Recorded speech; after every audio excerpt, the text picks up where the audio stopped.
Assalamu alaikum wa rahmatullahi wa barakatuhu. وعليكم السلام ورحمة الله.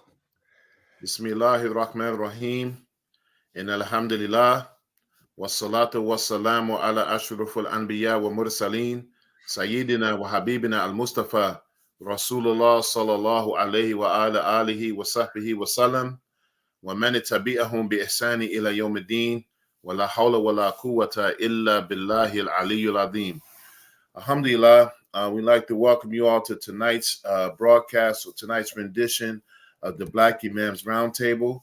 I'm Imam Faheem, aka the Imam of the Boom Bap. It means just that. Return of the real hard deen and real rap.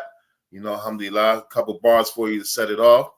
I'm also joined with the infamous and the illustrious, the incomparable Imam Amin Muhammad of Masjid Muhammad of Atlantic City. Alhamdulillah, excuse us for the delay. And of course, you know, our beloved, the third of the trio, well, he's first, the genius. Yeah, I'm just saying he's the third because I already mentioned us two. So Imam Naeem Abdullah Masjid Mukman of Pittsburgh, who is away for a couple of weeks, but he might show up in the audience, inshallah.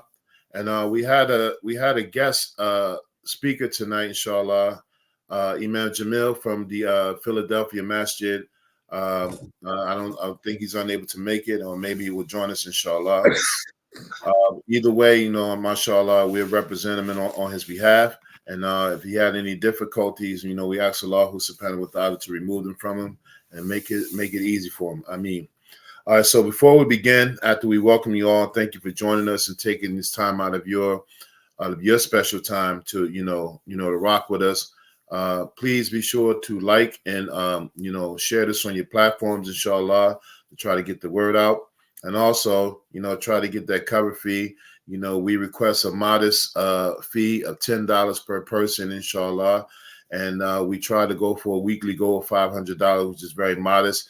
And, considering some of the other people who I see, do these fundraisers and all of these things, well, not really a fundraiser, is we need to raise the price up on y'all, you know what I mean?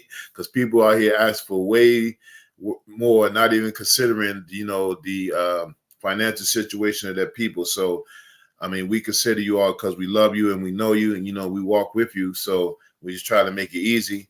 But, if we can just do the minimum, that helps us out, it helps us out greatly. So please be sure to donate, inshallah ta'ala, and try to put something extra in your scale, donate for yourself and donate for one other person, or, go out and donate for 5 other people, or, since you are like, for every 10 people, for you, you're the equivalent of 10 people, pay for 10 people. That's how you do it. That's how you raise your rank, inshallah ta'ala. So please be sure to donate. Make sure you like and share, inshallah ta'ala. We ask Allah subhanahu wa ta'ala to double and multiply all of your rewards and increase you in every good. Amin. So again, the topic is cooperation, the key to our success. And this topic is very important for us to cooperate, and we use verse from the Quran, where Allah subhanahu wa ta'ala, part of the Quran, part of the verse where he says, وَتَعَاوَنُوا عَلَى الْبِرِّ وَالتَّقْوَى وَلَا تَعَاوَنُوا عَلَى الْإِثْمِ وَالْعُدْوَانِ. That Allah subhanahu wa ta'ala, he says, and to help each other in righteousness and piety, and do not help each other in sin and transgression. So this is the foundation of our cooperation with each other upon bir and taqwa, and avoiding helping each other in itham and udwan, And so we use this as a model to gather all of our like-minded people who are on the same page and have the same goals as Muslims, and particularly, black Muslims in America, or African American Muslims, or foundational black Americans who have accepted Islam. Because in that construct of us being foundational black Americans and Allah subhanahu wa ta'ala choosing us to be Muslims, then there's a certain dynamic, that we live. There's a certain, criteria and principle and code that we live by that is unlike anyone else in the world. And although it's like unlike anyone else in the world, it is just like everyone else who have their, a part of an ethnic group, or part of a region, or part of a country, or anything like that, that they have their culture, they have their beliefs, they have their ideologies, and, they have their, their civilization and all of those things, and they bring it together under the banner of La ilaha illallah. And so this is the beauty of Islam, that with all of these different things that come under the umbrella of La ilaha illallah, that it allows us to move forward in unity and harmony as much as we can, inshallah ta'ala. But, we have a special situation in America, and in particularly some regions that we live in. Many of us, we live in, we're in the East Coast, in the Mid-Atlantic region, or whatever they call it. But, in different parts of the country, it's different, but it's also all the same, that all of us are experiencing the same plight, the same struggle. We're under the same circumstances.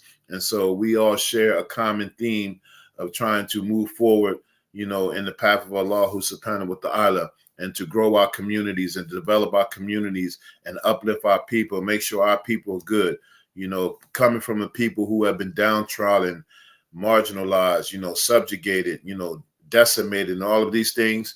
And Allah subhanahu wa ta'ala, in the midst of all that, he has honored us with this religion of Islam. He has honored us to be followers of the Prophet sallallahu alaihi wasallam. And so in that, we have a shared unity. But of course, everything is not as simple as it seems, or as simple as we say it. So we're here to talk about that cooperation in the midst of having all of those different things that make us up. How do we cooperate upon bir and taqwa, and how we use this as a means to success? So this was the theme of tonight's talk, inshallah. And just a little background, that we want to have Imam Jamil on tonight, who is part of the Philadelphia Masjid, which is formerly known as Sister Clara Muhammad Masjid, that he was going to discuss some things about cooperation.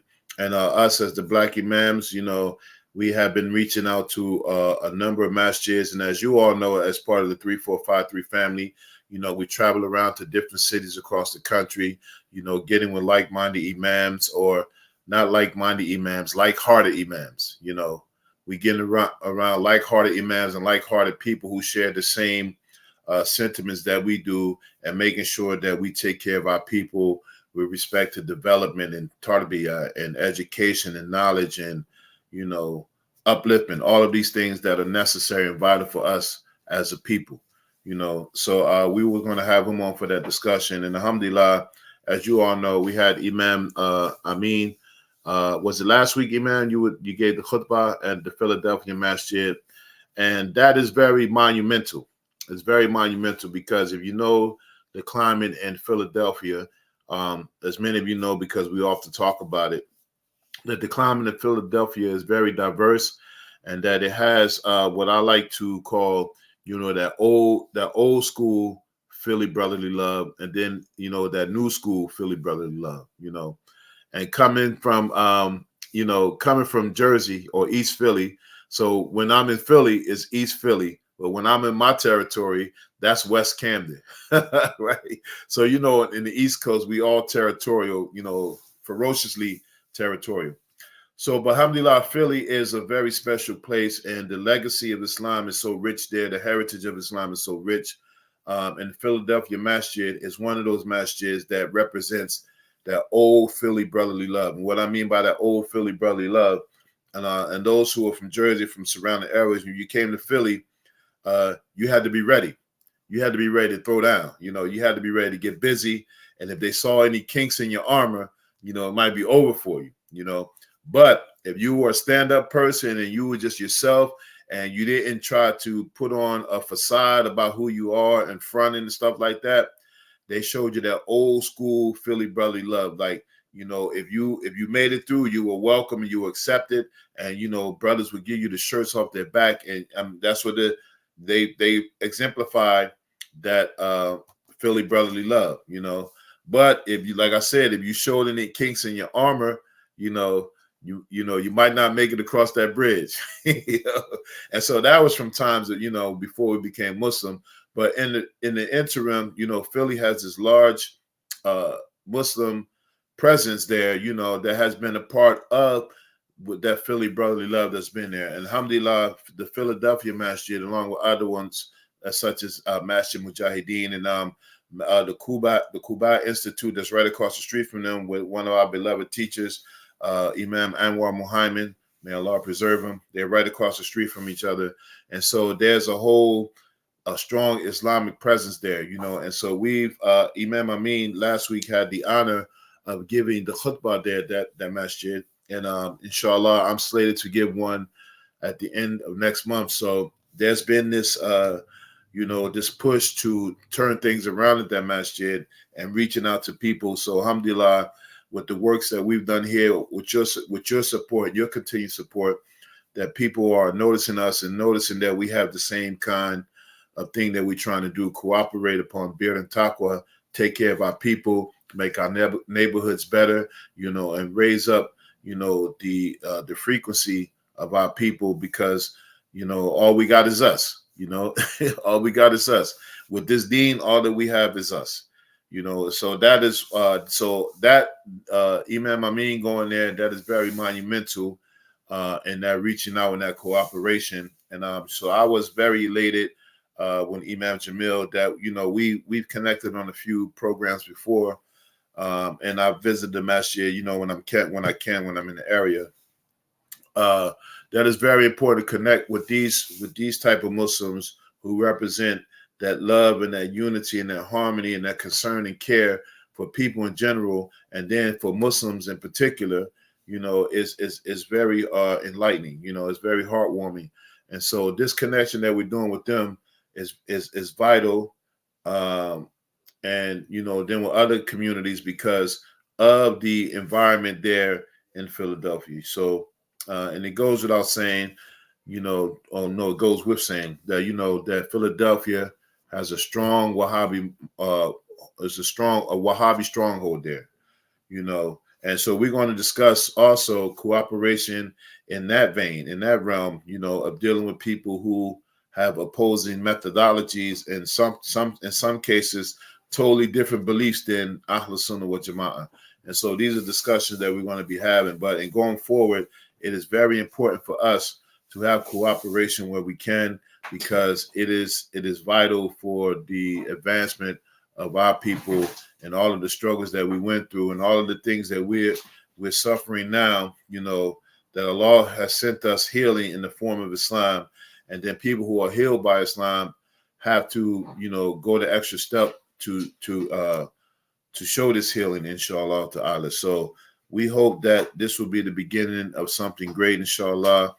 And, even though it's the beginning of something great in this cooperation, it's also kind of sad that all of these years, this legacy and this heritage of Islam has been in this area, that, we haven't done more. And hopefully we can turn that around, inshallah ta'ala.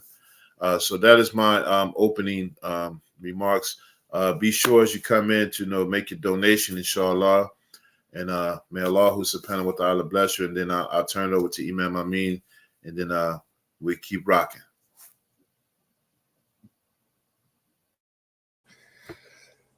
بسم الله الرحمن الرحيم الحمد لله رب العالمين والصلاة والسلام على رسول الله وعلى آله وصحبه أجمعين لله تبارك وتعالى السلام عليكم ورحمة الله تعالى وبركاته. So I want to repeat and reiterate the verse that Imam Faheem, may Allah protect him and raise his ranks, mentioned, where Allah subhanahu wa ta'ala said, وَتَعَوَّنُوا عَلَى الْبِرِّ وَالتَّقْوَى وَلَا تَعَوَّنُوا عَلَى الْإِثْمِ وَالْعُدْوَانِ. That Allah subhanahu wa ta'ala commanded us to cooperate with one another, help one another, assist one another in piety and righteousness, and do not assist one another in sin and transgression. A ta'awun, helping, assisting, cooperating with one another in good is something that requires knowledge, vast knowledge. It also requires a level of humbleness and a level of patience and a level of good opinion of others. So let's focus in on those things.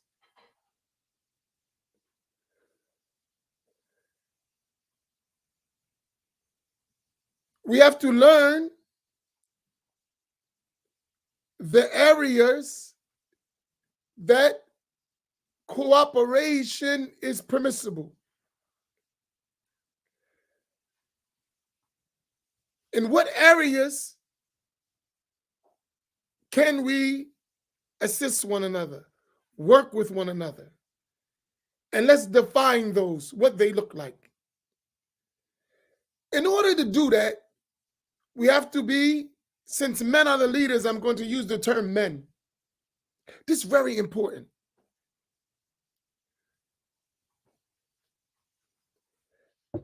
Being a man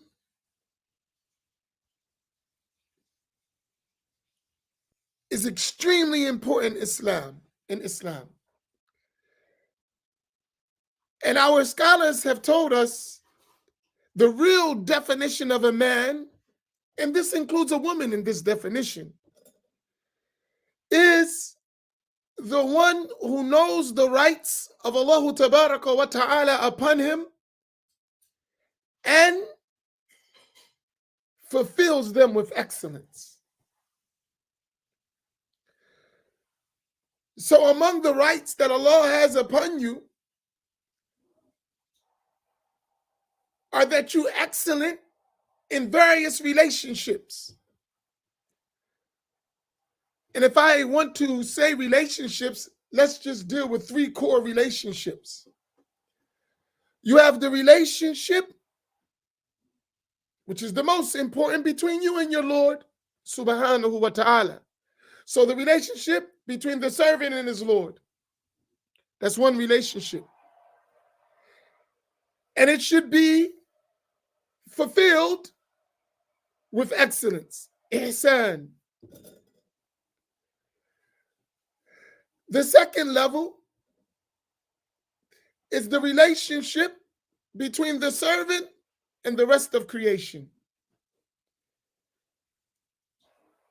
And at the top level of the creation is the human beings. And among the human beings, you're going to have believers, you're going to have non-believers. You're going to have pious people, you're going to have corrupt people. All of that is a relationship that you have to have with the creation. And each aspect of those relationships must be fulfilled with ihsan, with excellence. And then the third relationship is the relationship between the servant and himself. And that relationship is extremely important because, as it is related, man arafa nafsahu arafa rabbah, the one who knows himself will get to know his Lord. That is extremely important, that you understand your own self, your strengths, your weakness, your praiseworthy points, your blameworthy points. And you must have a relationship with yourself that is empowering. Yesterday morning, I gave a lecture in the high school for Muslim Heritage Month. Did you know this is Islamic Heritage Month in New Jersey? Mm-hmm.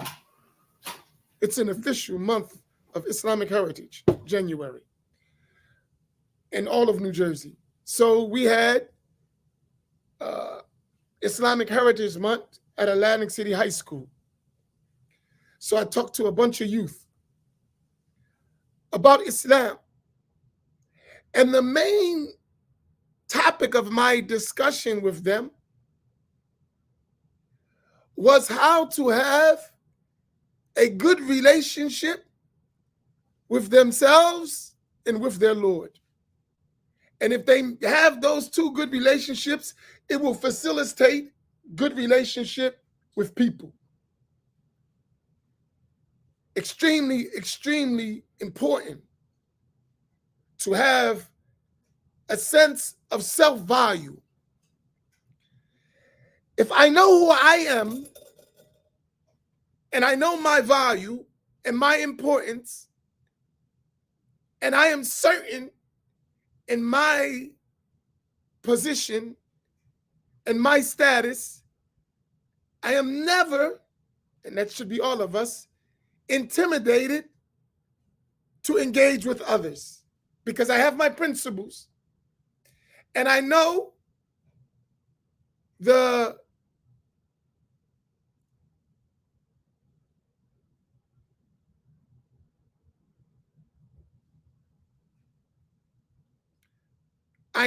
parameters and the limits by which my principles are compromised or maintained.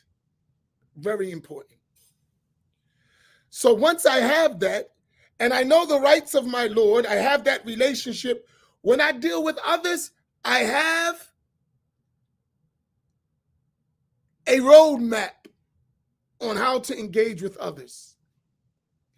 And each individual needs to have that roadmap themselves. They don't need to see it through someone else's eyes.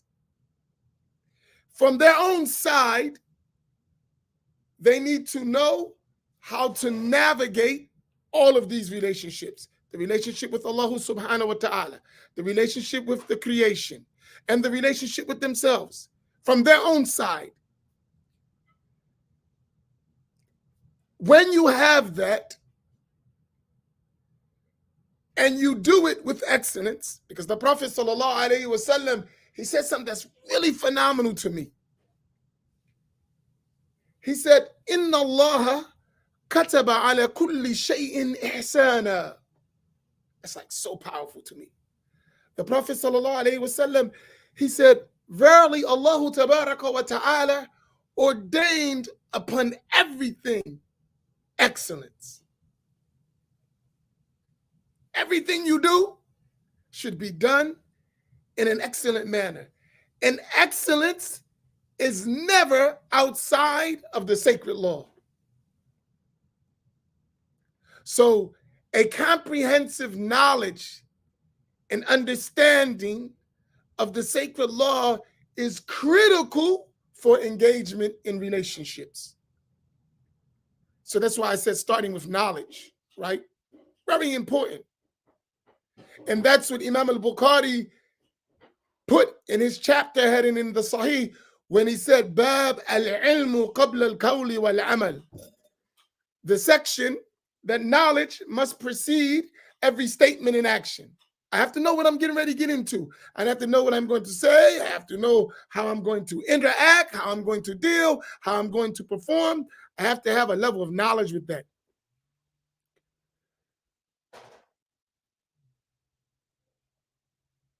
So it's very important. So when we're talking about cooperation, knowledge must be the first thing. And that's something that can't be underemphasized. Like, it's extremely important that we know and we know we know. Let's put that up. It is extremely important that we know and we know we know. Can we put that up? That's something I would like for us to focus in on. It is extremely important that we know and we know we know. That's another level of knowledge. Because some people know and they don't know they know. And some people don't know and they think they know. No, we need to know and know that we know. As the scholar said, we need to be like that person. Rajulun yadri wa yadri annahu yadri. Right? As that person who knows, that man who knows and knows that he knows. Right? That's how we have to be. And trust me, from experience, we're not like that, a lot of us. We're not sure. That's why we shaky. That's why we blow. Like when the wind blows leaves, they just go in all kinds of directions. No, we need to be firm. Even when the wind comes, it doesn't bend us. We have principles that we know. So the knowledge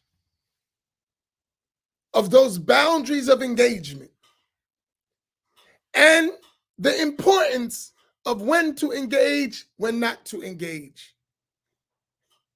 What is correct, what is incorrect. And we need that knowledge for our collective empowerment as a community. So the knowledge, that's one thing. Then humbleness. Humbleness is very important. The great Imam Ahmed Rifa'i radiyallahu ta'ala anhu al-Kabir, the great knower of Allah tabaraka wa ta'ala, who was contemporary with Sheikh Abdul Qadir Jilani. He was known for his humbleness to the extent that it is related about him that he said, I looked at all the doors of paradise, the gates, Abwab al-Jannah. I looked at them and I observed that all of them were crowded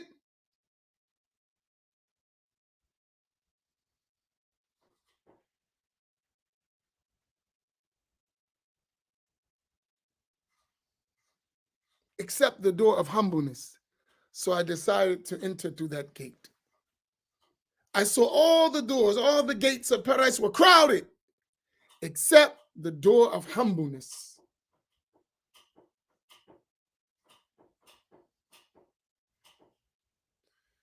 Right? So I entered through that gate. What is humbleness? The humbleness is the opposite of arrogance. So at-tawadu' is the opposite of kibr. What is kibr? The Prophet sallallahu alaihi wasallam described it. Arrogance is to reject the truth when it comes to you and to look down on others. Very important. To reject the truth when it comes to you and to look down on others. So humbleness is the opposite. To accept the truth when it comes to you and to think highly of others. Don't look down on them. Think them to be better than you. One of my teachers from the family of the Prophet sallallahu alaihi wasallam, he told us about one of the great knowers of Allah, Al-Habib Abu Bakr Al-Adani, Al-Aydarus. So his name is Abu Bakr bin Abdullah Al-Aydarus Al-Adani. He was the son of the great Imam Al-Habib Abdullah bin Abi Bakr Al-Aydarus Al-Akbar, the great knower of Allah. Al-Aydarus Al-Akbar, he told his son, he said, go out, he was testing him, and find someone who you see that you're better than them. Go out, go look, go out. So he went out and he was looking around as a young boy to see who does he see that he's better than them. He didn't find anyone, so he was very well trained, good manners. He came across a dog, and he thought to himself, then I'm better than the dog. And then he stopped. He remembered in the Quran where Allah said, Ya laytani kuntu taraba. Woe is me, I wish that I was dust. He reflected on that part of the verse. He said, wait a minute, because the dog, in that verse, the animals, when the judgment happens between them, after the things are settled, they will turn to dust. But the human will still be there. And he said, I would only be better than the dog if I'm saved on the day of judgment, and I have no guarantee of that. Well, they're going to be turned to dust. I'm going to still be standing for the judgment. And he went back. He said, I found no one that I'm better. That's a state of the heart. That's humbleness. I am not better than anyone.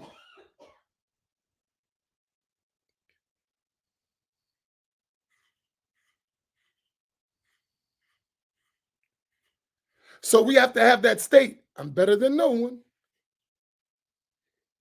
And everyone looks at the dog, especially in the Shafi'i school, they were all Shafi'is, Ahmed al-Rifai and Abu Bakr al-Adani and Habib Abu Bakr and Habib Aydrus al-Akbar.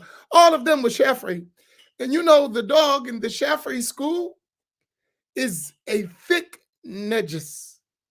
You know, and najasatul kalbiya is the most severe of the forms of najasa, to the extent that you have to wash that article that comes in contact with the moistness of the dog 7 times, one mixed with soil. Rough, right? To give you just a funny, people think I'm scared of dogs. I'm not. I just don't want them to touch me. Be like, I'm not afraid of dogs. I just don't want to go through all that, right? Pause, hold up. I need a side one. Don't you just love it when the people tell you their dog is not going to bite, right? How do you know the dog not going to bite? It might be just that time the dog going to bite. Oh, don't worry, he's not going to bite. How do you know? Oh, he's harmless. That's just sidebar. I was thinking about my neighbors. They're walking the dog with no chain, talking about something he ain't going to bite. A pit bull, right? But anyway, so even the dog, despite its position in the sacred law in terms of its cleanliness, they didn't see themselves in terms of their humbleness as even being better than the dog. Right? Of course, the human being is better than the dog, but from the side of humbleness, the human being is looking at the rights of Allah. And maybe I won't be saved. And if I'm in the hellfire, how then am I better than the dog? Right?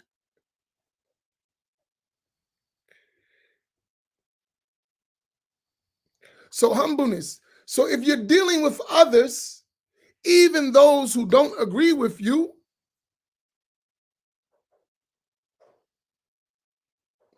you have to deal with them from a level of humbleness. Don't see yourself because I believe I am right, then I am over you. SubhanAllah, maybe Allah will strip me tomorrow and honor you, and you be in my position and I be in your position. So I should put myself down. As Sheikh Samir always says to us, put yourself down. So to cooperate, you have to be at the level of humbleness.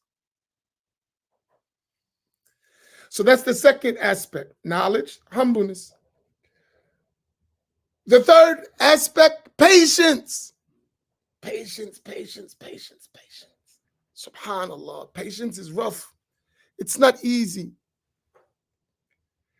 Because patience is never ending.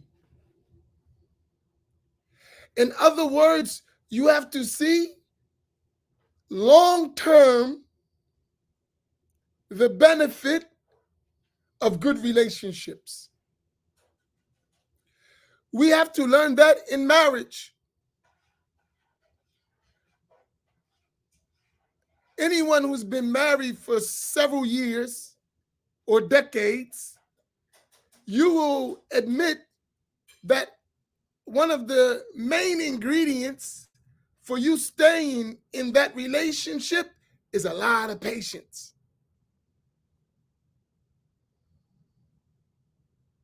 There was a brother in the Masjid. I'm in the Masjid, this guy don't leave. I'm like, yo, man, why are you always in the Masjid? What's happening? He works at night. I'm like, why are you in the Masjid?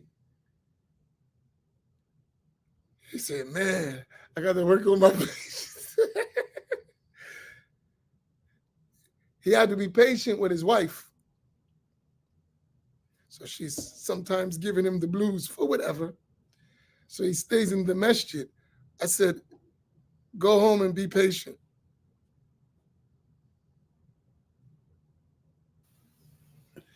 Go home and be patient. It's better for you.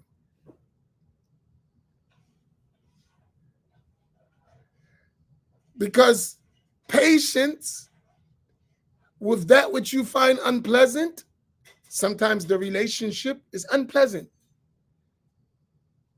is a key to unlocking the beauty in that relationship. Patience in engaging in relationships that you find unpleasant is the key to unlocking the beauty inside that relationship.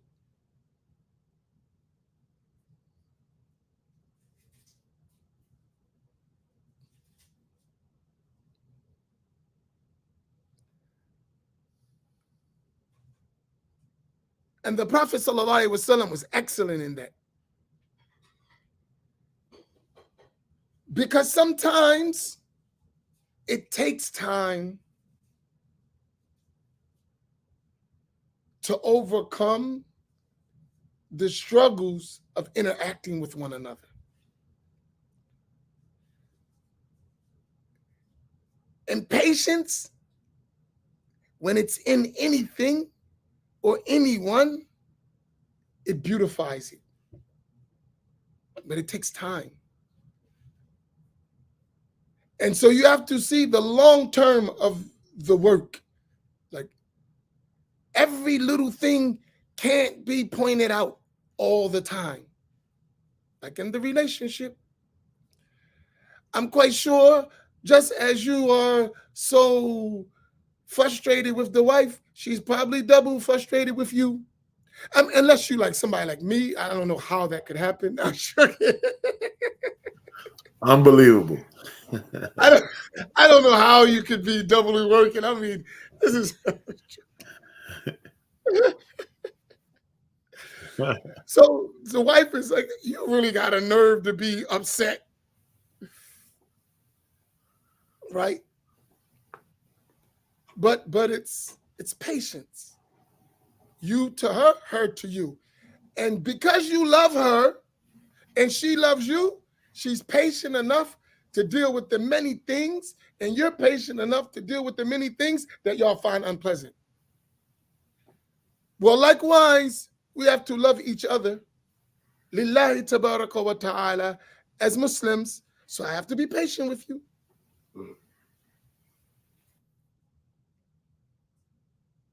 And Allah subhanahu wa ta'ala keeps extending the mercy to us, the forgiveness to us, the pardoning to us over long periods of us transgressing, which is all of our life, right? And Allah constantly relenting towards us. That's really the understanding of the name of Allah as-Sabur. That Allah is constantly turning to us and giving us opportunity and relenting to us and being merciful to us and pardoning us and overlooking us over and over and over and over and over and over again. And you want another level of that? Another level? Imam Abdullah al-Sha'rani radiyallahu ta'ala anhu, he said something in his book Al-Minan al-Kubra, which is the great endowments, favors of Allah. He wrote a whole book based on a verse of the Quran, وَأَمَّا بِنِعْمَةِ رَبِّكَ فَحَدِّثْ. As for the favor of your Lord, proclaim it. And Imam al-Sha'rani, he said something probably like one of my best lines in the book. He said, among the favors of Allah upon me, he considered a favor that I overlook and pardon all of the creation, and I overlook and pardon all of the nation of Muhammad sallallahu alaihi wasallam. Wow, wow, wow, what kind of patience is that? What kind of enduring that takes to be like that? All of the creation, all of the nation of Muhammad sallallahu alaihi wasallam. So non-Muslims, Muslims, you just pardoning and overlooking and being patient with them. And look what he said, why? He said, I overlook and I pardon all of the creation, ta'zeeman lillahi ta'ala, because they are his creation. And I overlook and pardon all of the nation of the Prophet Muhammad sallallahu alaihi wasallam, ta'zeeman li Rasulillahi sallallahu alaihi wasallam, because they're from his nation. Ta'zeeman meaning out of veneration and honor. I'm looking patiently, overlooking and dealing and pardoning the creation out of veneration for Allah subhanahu wa ta'ala, because they're his creation. And that same that overlooking and pardoning, being patient with the nation of Muhammad sallallahu alaihi wasallam, because they're from his nation. And the Prophet loved his nation and cared for his nation on the day of judgment, when everyone is saying nafsi, nafsi, nafsi. Sayyidina Muhammad sallallahu alaihi wasallam saying ummati, ummati, ummati, my nation, my nation, my nation. But that takes patience. That takes patience. Because, you know, the Prophet sallallahu alaihi wasallam, he said, the one who mixes with the people and endures their harms has a higher rank than the one who isolates from them. That one is superior in rank and status, right? That one who's engaging with people, not only the people who's the way you want them to be, especially the ones who are giving you a hard time. The Prophet was like that, sallallahu alayhi wasallam. Amr ibn al-As, radiyallahu ta'ala anhu, before, you know, he was an enemy of the Prophet sallallahu alayhi wasallam.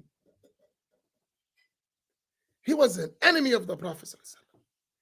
And he said, before he embraced Islam, he said, there was no one on the face of the earth more hated to me than Sayyidina Muhammad sallallahu alaihi wasallam. He didn't say Sayyidina Muhammad.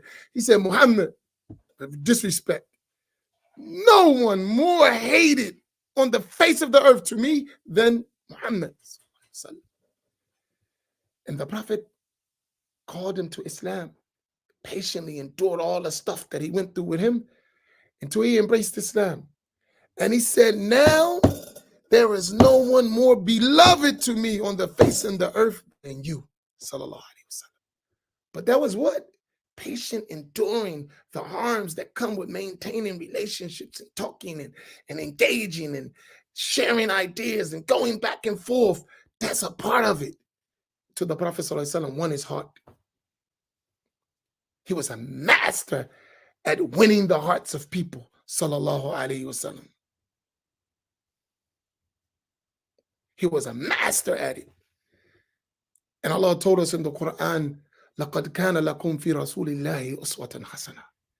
Certainly in the Messenger of Allah sallallahu is a beautiful, excellent example. So if that's how he was, that's how we need to be. And we need to reflect those noble characteristics in each other, as the scholars mentioned from the Prophet sallallahu alaihi wasallam, that the believer is a mirror of the other believer. We need to reflect that. So in dealing even with those who you don't see agreement on every point, to be patient. Not always got to be your way. One of my teachers, he said something to us. It was so beautiful. He was talking about how to deal with each other. He said, sometimes let it be the other person's way. It don't have to be your way. Even if you have the best idea, and it is truly the best idea, be willing to do what? Try the other person's idea.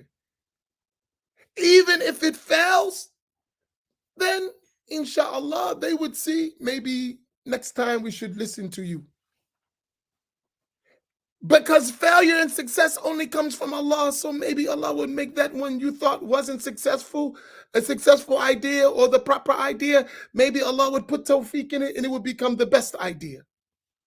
That's Allah's business, not ours. Right? But it teaches us a lesson, what? How to deal with one another. It don't always have to be my way. Even if my way is the best way. But it's not the best way because I'm the best way. It's the best way because Allah gave it tawfiq. He put success in it. And if it wasn't from the tawfiq of Allah subhanahu wa ta'ala, that would be the worst idea. Even if outwardly it looked like the best idea. وَمَا تَوْفِيقِي إِلَّا بِاللَّهِ. My success is only from Allah. So that's the part of patience. And the last part, I've been long-winded, but I'm setting the ground of how we can cooperate with one another. Hey, come on, features, come on in, join us. You're welcome. Let's cooperate. You're welcome. Come on. You say you want to cooperate. Come on in. You're here. Oh, did I? Hold on one second. Maybe you.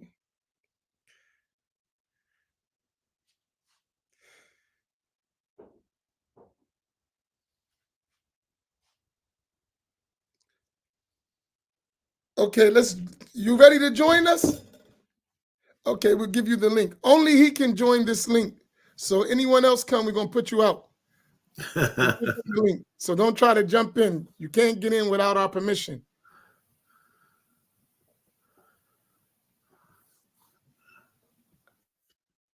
There it is, features. This whole thing is getting ready to go left, right? Disclaimer. Disclaimer. This whole thing getting ready to go left. That's only for the features. He's on YouTube. But I like this brother. We give you a few minutes. I really like this brother. He's won my heart. MashaAllah. But the other thing, the last thing, is husnul dhan. Have a good opinion. Have a good opinion of others. And when I say have a good opinion, let me give you a good opinion I have of people that I work on myself, especially our people. They were not exposed to what we're exposed to. So give them the same opportunity that you had before you criticize them. I'm working on that. I'm not great at it, but I really believe it in my heart.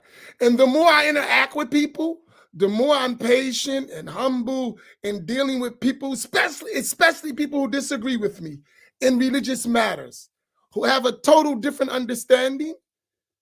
You know, I realize this. They don't have what I have. They didn't have the access that I have. So it's impossible for them to see the things the way I see them. And knowing on top of that, that was deliberate from my knowledge. I know them not having access is deliberate. They might not realize that, but I do. So from that side, I have to look at them differently. I can't deal with them the same way as, someone who knows. Someone who knows and someone who do not know are not equal. That's what Allah said. قُلْ هَلْ يَسْتَوِي الَّذِينَ يَعْلَمُونَ وَالَّذِينَ لَا يَعْلَمُونَ. Say, are those who know equal to those who do not know? They're not the same. The ones who know have a higher rank because of what they know. But the one who doesn't know is not going to be treated the same, especially when they were denied access. You know that old saying, they say, you need to pull yourself up by the bootstraps. I'm going to pull myself up with the bootstraps. I don't have no straps or boots. It's just not going to happen. So you can't, it's not fair. Deal with me like I'm in the same circumstance. So it's the same way in knowledge. So sometimes the person knows, I was in class today at the university, right? And I was listening to someone, so I'm teaching in the university, right? And some of the students, I was talking about some issues, and they were sitting there, and I heard them. They was like, man, I never heard this stuff. They've been Muslims. And this was the foundations of issues in the creed, in Aqidah. They never heard of it. But they've been Muslim for years. Right? So how are you going to treat them like someone who's been sitting with scholars and sheikhs and chains of narration? It's not the same. It's not fair. They didn't have the same access, so they shouldn't be treated the same. They shouldn't be looked at the same. You should have the good opinion that once they learn, they will be better than you if they learn. Right? You know, the Prophet sallallahu alaihi wasallam, he said, the best of you in Jahiliyyah, in their period of ignorance, will be the best of you. Is that Abu Usama al-Dhahabi, real Abu Usama al-Dhahabi, or is that someone with your name? Which one is it? Do you see Abu Usama there? Is that real Abu Usama, or that's someone else? I don't know. You know, in this internet age, anybody could be everybody. Oh, I've been looking for you, Habibi, if that's you. I want to have a real talk with you. You like that old talk we had before? I want to have a real one, live. Is that Abu Usama? So you can answer. Subhanallah.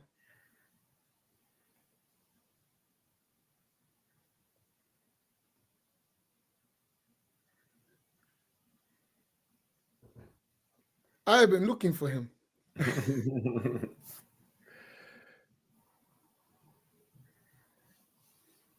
He says important topic. Is that you, Sidi, or no?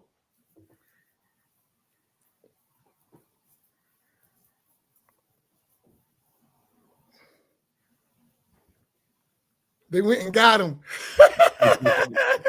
It's like these guys is giving work. But anyway, so let's get this point.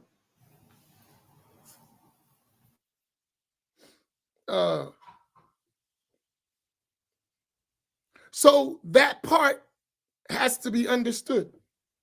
And until you get that point where you say, listen, we're on the same ground, we're talking.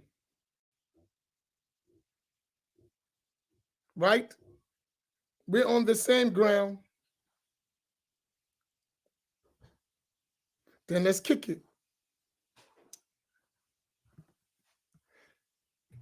Assalamu alaikum. I got to ask you a question. Is that Abu Salama Rahabi for real, or is that somebody else? Oh, wallahi, Allah, I don't know. I thought you know the people. You told me you was the man and you had connections. And was you fronting? Which one? See, I told you it was going to go left. I don't know. Abu Usama is way over across the pond. I can't imagine him being awake right now, but it's possible. It's possible. Right. Okay. Assalamu alaikum, akhi. How are you? Wa alaikum salam wa rahmatullahi wa barakatuh. Hayakumullah. Jazakumullah khair.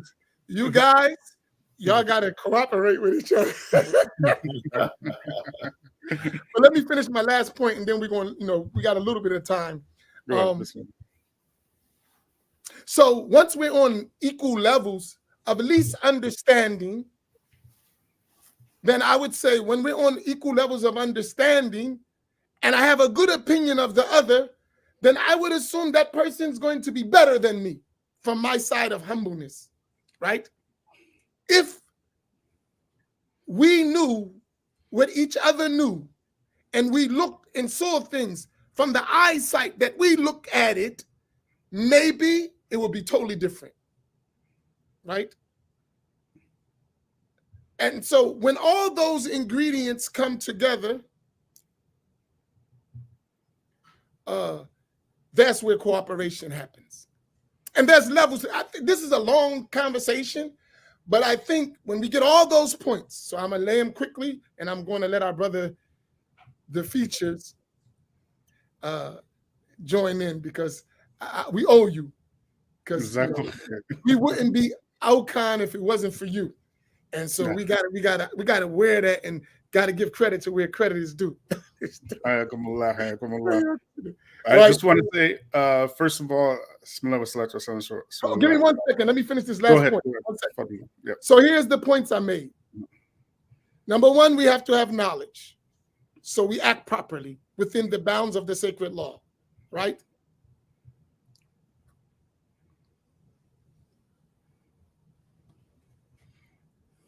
Number two,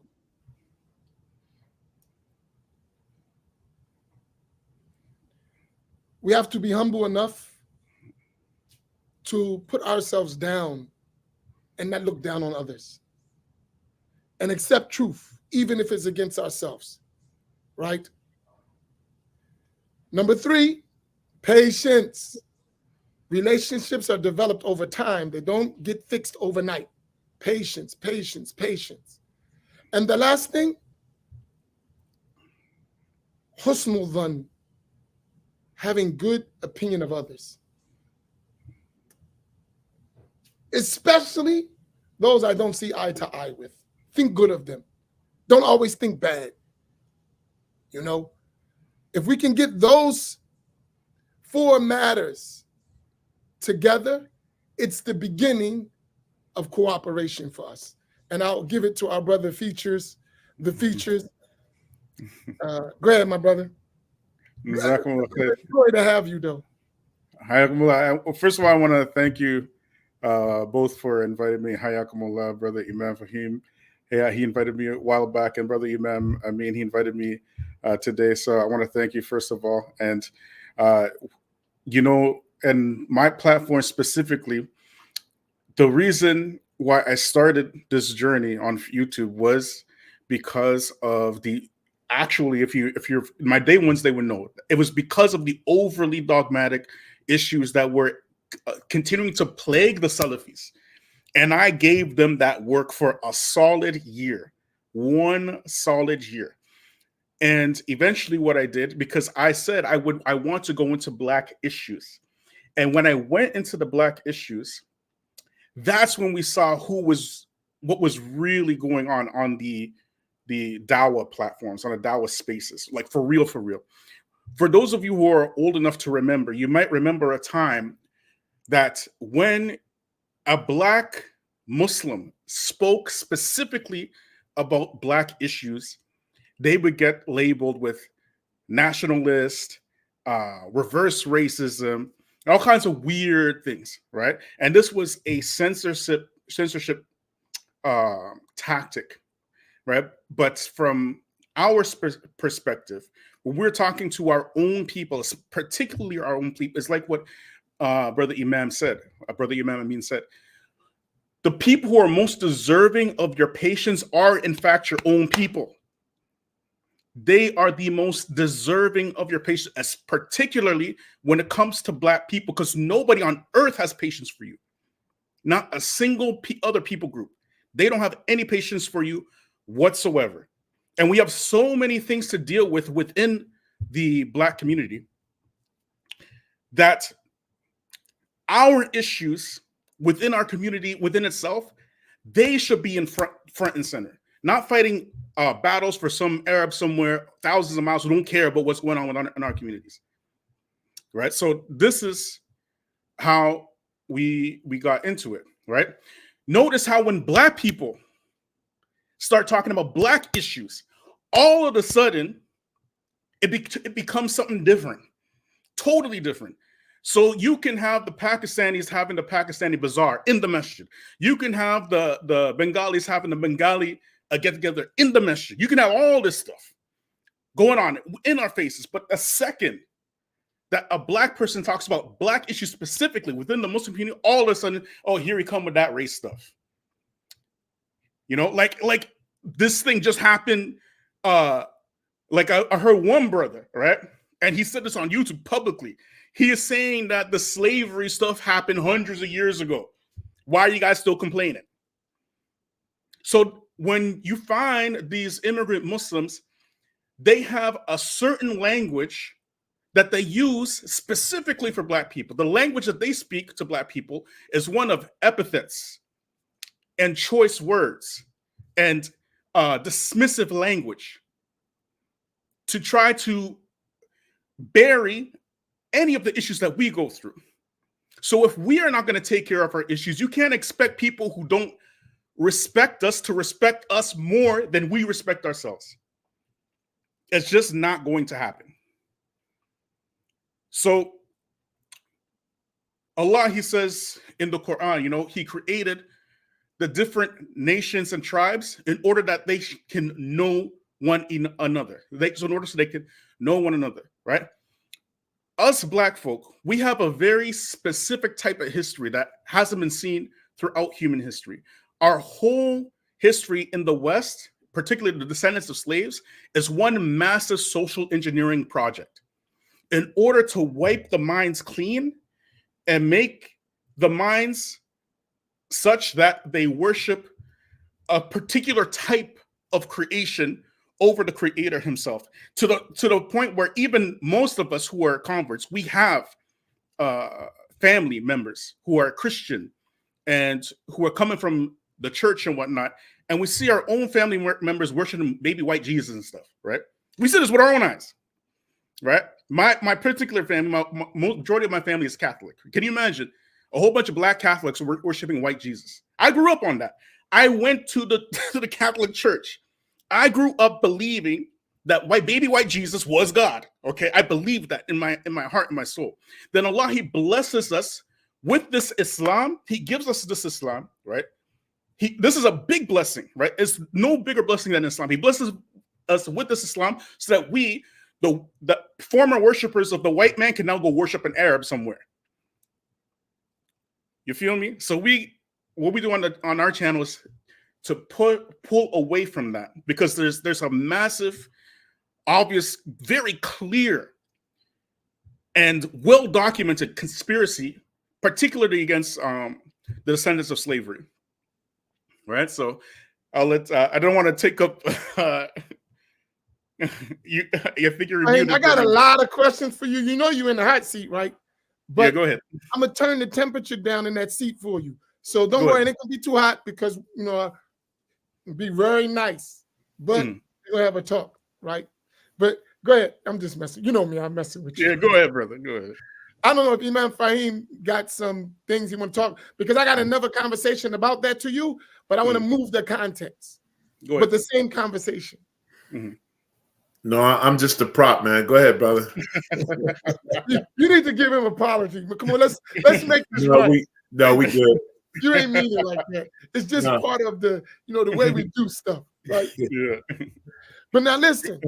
Go ahead. So we have the same type of thing. That's like Black Imams Roundtable was deliberate, right? For some of the reasons that you mentioned. And then you asked us why. Well, you didn't ask, you just said why. Better would have been to ask why, but you said why. So you said that we just Wahhabi. Wait a minute. Wahhabi. Wait a minute. They put it in the chat, brother Imam. Okan. Right, Okan. Wahhabi Coalition of Negroes. Yeah. Did you ever ask why we like that? We had this conversation. We're in public now. We're not behind the door. So that's correct. Yes. Like, right. Why did you ever consider yourself? Why are we like that? No, I didn't consider it. That's not fair. Why? Lesh. Why would even in Islam we judge things on the apparent, correct? No, Yes, we do. we worry about the intentions. Yes, of course. We don't go into the intention of people. We say what is outward apparent, but Allah knows his niyyah. That's correct. That is correct. But we, the human beings, we look at what's apparent. We can't go into the niyyah of the people, correct? But we think good of them. Yeah, of course. Of course. Okay. And if you recall, I was thinking good of you, right? I mentioned this very clearly, right? I said, I think good of these imams. Let me go check them out. And what was the thing that drove me to like steer away? What was it? You see? You want me to answer that? You know, this is my thought. And you tell me if I'm wrong. Go ahead. See what we're doing today and what we did privately. Mm-hmm. You didn't do that. That's why you stirred away. Actually, this is no. That's you and him. You ain't reach out to me. Okay. So worse, if you let me think for Imam Faheem or Imam Naeem, or Imam Naeem think for Imam Faheem or Imam Amin, or Imam Faheem think for Imam Naeem and Imam Amin. Can't think for me. Yep. So even if you had a crash with one of us, that doesn't mean you're going to have a crash with the other one. Right? This is fairness, right? Yeah. So, like, I reached out to you. You didn't reach out to me, right? Yeah, that's correct. I reached out to you because I heard you saying Wahhabi more than me, right? And you Wahhabi. No, I'm joking, right? Right? No, but let me tell you why. Good. I'll answer that. Because the same thing you're saying, I saw that manifest in our environment, in our time, through the Salafi, which we call Wahhabi. So just for terminology. So when we say that, we don't mean that as an insult. I'm saying me. When I say Wahhabi, I don't mean that to insult no one. I'm identifying something that was known among Muslims in that time that had a name change, and it's the same thing. That's all I'm doing. Nothing more, nothing less. Right? It's not meant to insult someone.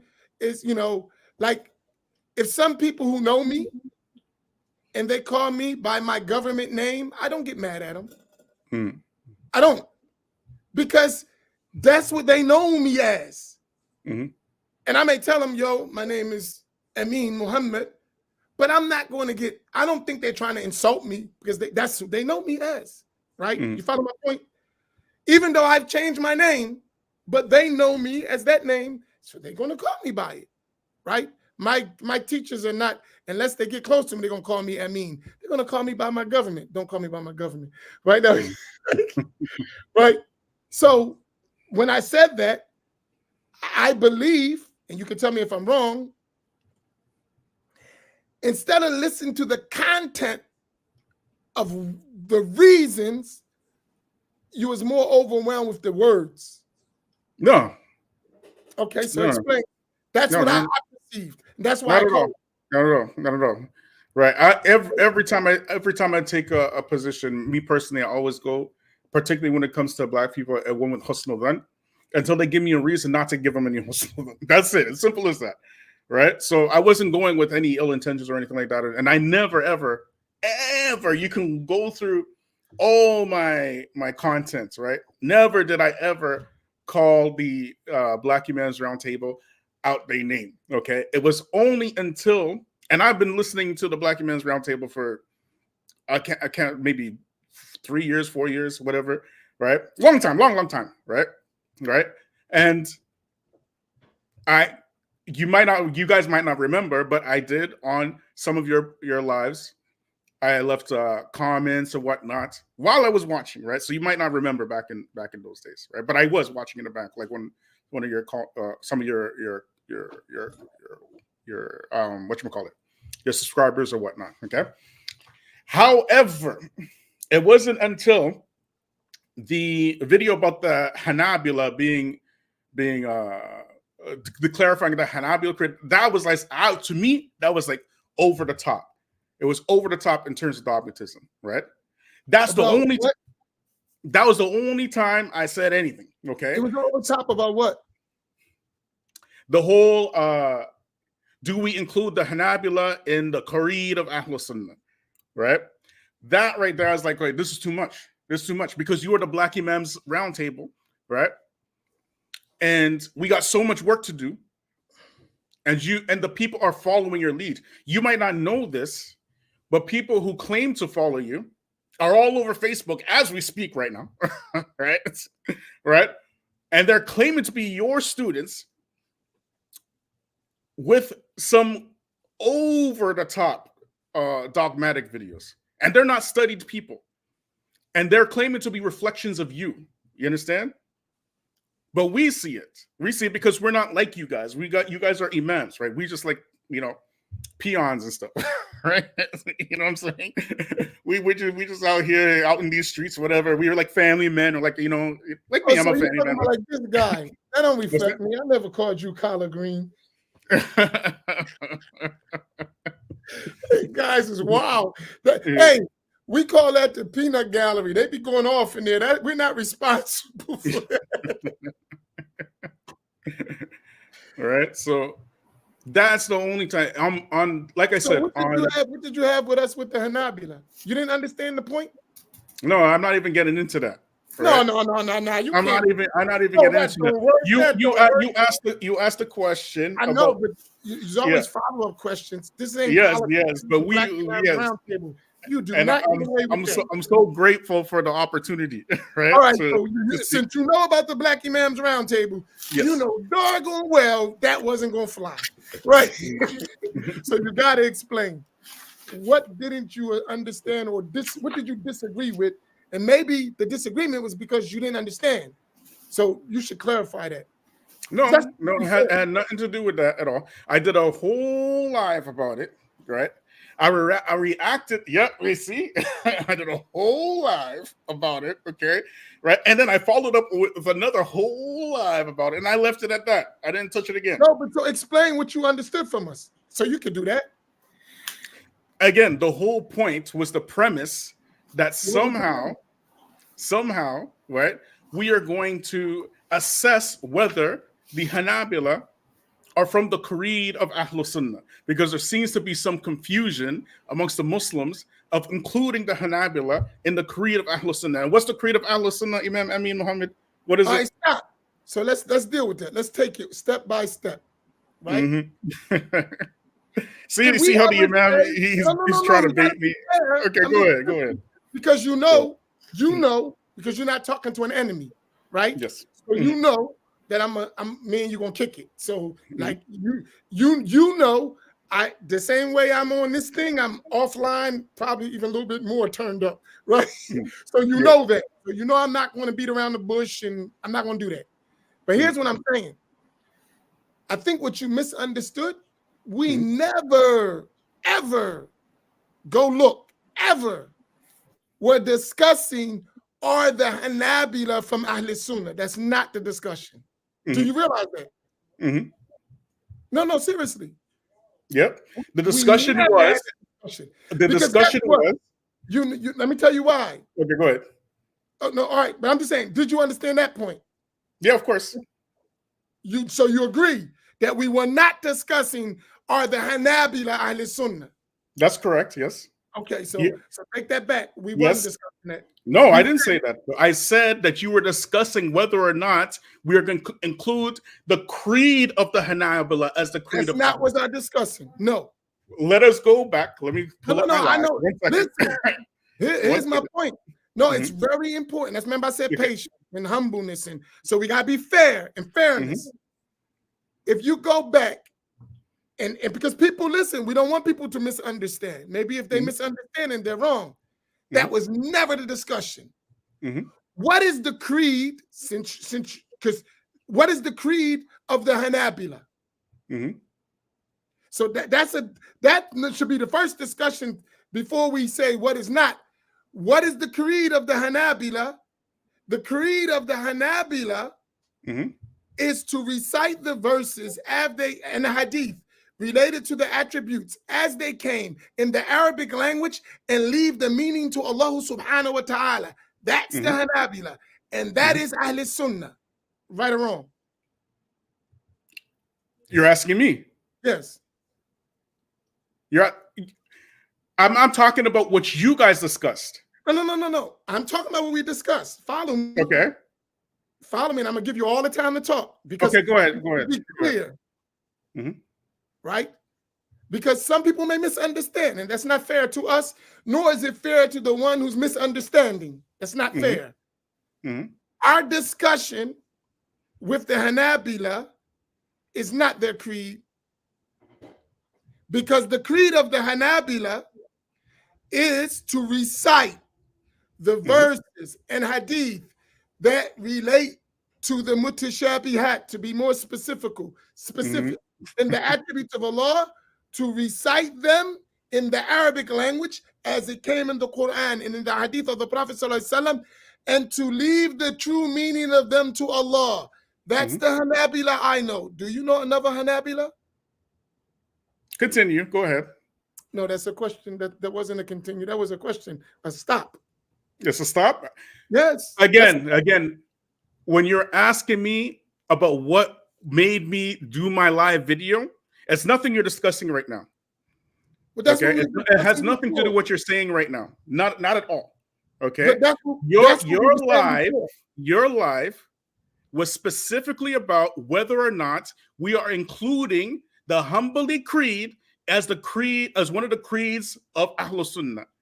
That's what I was reacting to. No. So for me, I consider myself upon the creed of Ahmed bin Hanbal. Right, I consider myself that. Right. That's my personal view. Whether or not we're going to get into the fine details of the Hanbali creed or the Ash'ari creed, that's a different thing. The whole point that no, okay, no problem. We're not talking about Ash'ari. Right. All we want to do is clarify the Hanbali creed. That's right. it. Okay. You want to clarify the Hanbali creed. That's all we're fine. That's fine. But the live that I was reacting to was not about clarifying the Hanbali creed. That's not what it was. What was it about? It was about whether or not we're including the Hanbali creed as one of the creeds of Ahlul Sunnah. Let me try to get the live. 1 second. One second. So that when I was discussing with one of the people who claimed to be your students, right after you did that live, listen, right? The students. Hold up. 1 second. Okay. Go ahead. The students weren't the ones talking. We were. Yes. And so and you the can't whole. Say, listen, let me tell you something. You know hadith because you Salafi, right? You know hadith. No, I'm not being funny. Salafi is supposed to be on the Sunnah, right? You know the hadith that sometimes you had bad narrators, right? Yeah, of course. They had bad memories. Yeah. So they would be in the majlis of Imla, in the session where the scholar is narrating. So sometimes these people, they would be repeating because they would be in big sessions. So they would have people repeat. And they would talk about some of them who were bad at it. They would say, so-and-so, he hears Zayd. He remembers Amr. He writes down Abdullah, and he conveys Yusuf as an example. So you got people like that. Yeah, okay. We saying one thing, and by the time they convey it, is nothing we said. Right? I agree with you. And this is directly related. This is directly related. Because when you say student, when you say student, because a person's listening, right, that don't make him a student. I agree with you. I remember, let me tell you what happened. Let me tell you how bad it get. One of my close brothers who studied with me for years, he was at a Jumu'ah khutbah. Yep. And the khatib was giving the khutbah. He missed all of the arkan of the khutbah. And at the end of the khutbah, he said, I am a student of Amin Muhammad. Okay. And my buddy was there. You know what my buddy said? Ain't no way in the world Amin would go for that. You just jacked the whole Jumu up for everyone. Mhm. You see my point? Mhm. I remember me and my sheikh one time, someone got a whole video. They made a whole website talking about they studied with the sheikh and with me. I didn't know the person. So I asked the sheikh, I said, do you know this person? He said, no. Right? He made a website teaching with ijazah from us. Mhm. I couldn't believe someone would lie like that. So I went to search for this person. You know what he did? Mhm. He was in the back of a room at one session we did in New York. And after the session, the sheikh gave a general ijazah for everyone who was attending. He didn't even attend all the lessons. He took that general ijazah, which was for the blessing, and he turned it in ijazah to tadris, an ijazah for teaching. Is that our fault or his fault? Of course it's his fault. Okay. So when I'm talking about so-called students, when you have access to teachers, just as a rule, go to the teacher, don't listen to the person. Right. Brother Imam Amin, right? Do you believe that what you teach on your platforms, that the impact of responsibility lies on the people who are actually teaching what they teach? Do you believe in that? Of course. Okay. So you believe that at some respect, there is a reflection of yourself and the people who listen to you, correct? No. There's no reflection of yourself? Sometimes and sometimes not, depending upon. Yeah. I'm not saying a full reflection, but essentially people will feed off your energy because they like you, they respect you. I wish if that was the case, then you wouldn't be saying what you're saying, because the person you would have heard would have been able to articulate that stuff very well, and that is our desire. Right? I don't accept that someone learns from us and cannot articulate what we say and actually change what we're saying. I don't accept at all. If you listen to every class we teach that. No, perfect. What if they're listening to what you're saying and they're not changing what you say? Then it'll be clear. Yeah, be clear. So when I speak to somebody, right, and they claim, right, this is a claim, right? It's a claim on them, right? That doesn't necessarily make it a fact. They claim to be people who listen to you, okay? And I talk to them in a conversation, and they mention the 3 creeds. What's 3 creeds? The whatchamacallit, the Ash'ariyah, okay, the Maturidiyah, okay, and the Hanabila creed. Okay. In all my years listening to the Black Imams Roundtable, I've only heard them talk about 2 creeds. 2. Okay. And I'm not even like a student like that. Like, I listen to you guys, right? I've only ever heard you guys talk about the 2 creeds. Okay. And then people are listening to you and saying, now they're saying there are 3 creeds. And do I agree with that? Whether you agree or not is no. I'm saying from right, because we know already you don't agree. I don't agree with that. I know already you don't. You don't even have to ask the question. So obviously, that is not the point. The whole point, brother Imam, Amin Muhammad, may Allah bless you. Go ahead. Right, is that there is an energy being put out from the Black Imams Roundtable. Okay. Right, and it's being reflected in virtual space. Okay. And the energy that's being put out is a dogmatic energy. And you cannot deny that, because even when I said that whole thing about the overly dogmatic Black Imams Roundtable, your own students were agreeing that yes, the Black Imams Roundtable is overly dogmatic. What students? Okay, sorry. No, we gotta be fair. Your own people who listen to you, the people who respect you, right? And the whole point of me moving are they the ones like the Jazza guy I told you about? No. If you go to even on my channel, there are people who listen to you like all the time, right? And they were giving me that work because I made these lives, and the comments are there. You can go see them yourself.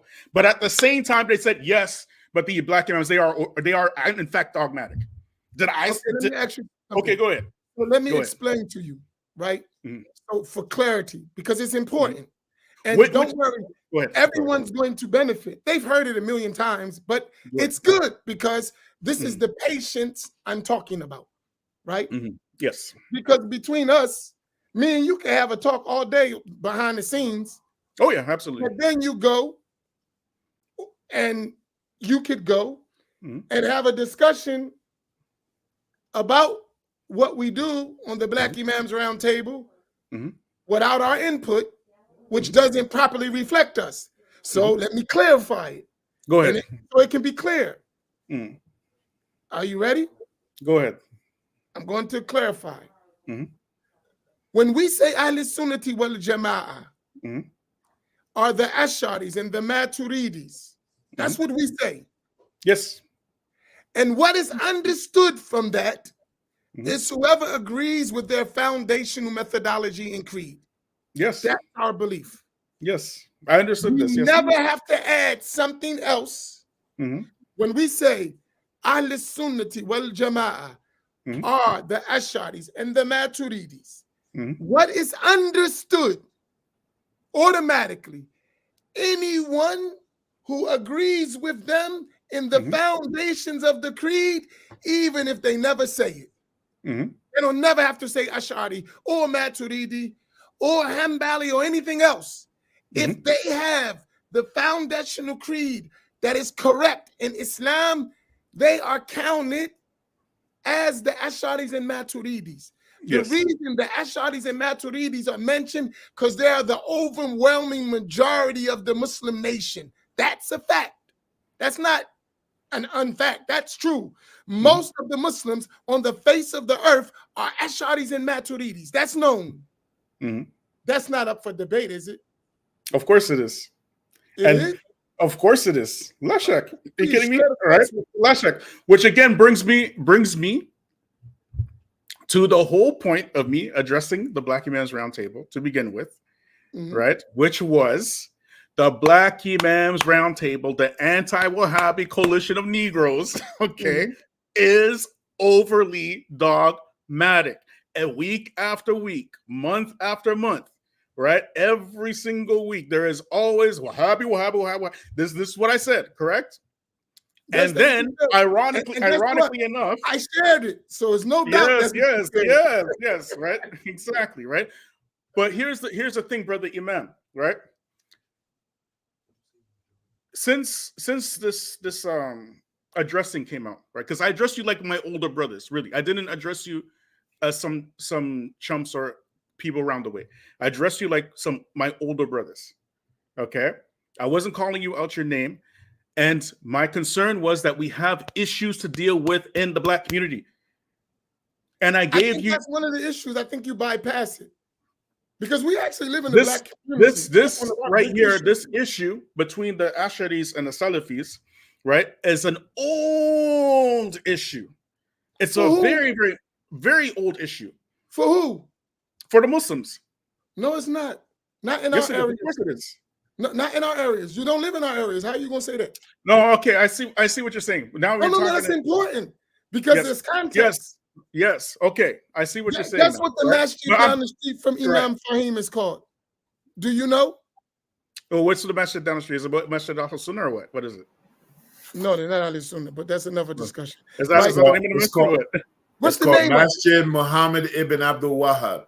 And guess what they tell the people that want to go to his masjid? What? Don't go there. Why? Okay. Why? Because they say brother Imam Faheem and brother Imam Amin, right? In the very short clip, right? You remember the short I did? Right? And it was long to me because I kept playing it over and over and over and over again. in that very same clip, right? We had brother Imam Naeem when he was asked about, can we learn such and such a thing from Dr. Bilal Phillips? And what did Brother Imam Naeem say in He that said short no. clip? So it what's good enough for the goose Why is is good enough. that dogmatic? Again? Why is that dogmatic? No, I didn't say that, because the Oh. Brother Imam was making a point that Brother Imam Faheem gets told by the people at Masjid Muhammad bin Abdul Wahab not to go to Brother Imam Faheem's Masjid, correct? That was the point, right? But likewise, Brother Imam Faheem, are you advising people, the Asharis and the Maturidis, to go to Masjid Muhammad bin Abdul Wahab? Is that your advice to your followers, your congregation? Why would I advise them to do that? Thank you. Okay. Okay, but So what's good enough for the goose is good enough for the gander. No, we're but not this is the that. difference. Okay, here we go. This Go ahead. is the difference. Go ahead. They're telling people not to come here because they're saying that we're deviants and innovators and all of these things. We just ignore them because they're not. They can't even stand up with their own creed.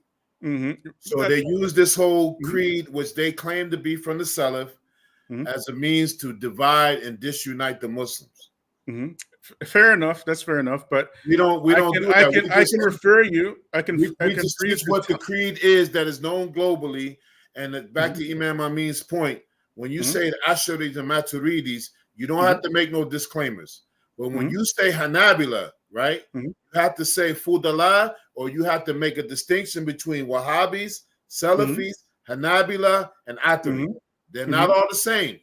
They're not all the same. And again, which is why the whole point, they all take point of me coming on with the live is that very same thing you just said right now. They all take from the same sources. Yeah, go ahead. No, listen, features. Let him finish. Because here's a catch, right? What I want us to do is to talk, right? To talk. Yeah. So it doesn't seem like we're arguing or debating, because that can become deflection from the real issue. Yeah, of course. So we must talk. Don't avoid. We're never going to avoid. We're never going to attack. We already described when we say Wahhabi, Salafi, there's no insult intended. It's identification. Is that clear? Fine, no problem. So when you say Ash'ari, I'm not going to get offended. Don't be calling me no Ash'ari. I'm upon the Sunnah. I'm Ash'ari upon the Sunnah. Maturidi upon the Sunnah. And the one believes he's Salafi, Wahhabi upon the Sunnah in his mind. So it's not an insult. It's identification. That's it. Now, once we identify something, we can have a real discussion, because you're manifesting what we're talking about and you're not being straight honest with it. And it's not an attack. All right, listen, my point. Imam Faheem made a point, and I want you to listen to him and then answer his question. Don't avoid it. Don't go somewhere else. He said you were talking about the three different Hanabila, or identifying as. Could you repeat that again, Imam Faheem? Listen to him and then answer him. Go ahead. Okay, what did I say? Come on, now, you making this conversation. You gotta. That's why he calls you a pro. Not joking, right? No, I said when you mentioned the Asharis and the Maturidis, you don't have to make any disclaimer, right? Because you already know what they teach, what is codified as far as creed. But when you say the Hanabila, if you don't say the Fudala min al Hanabila, right, the virtuous one from Hanabila, then it's wide open.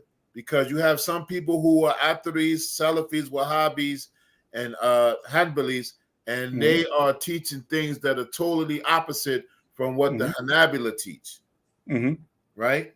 And this is the problem that we have. And so when you say Hanabila, then we got all of them take from the same sources.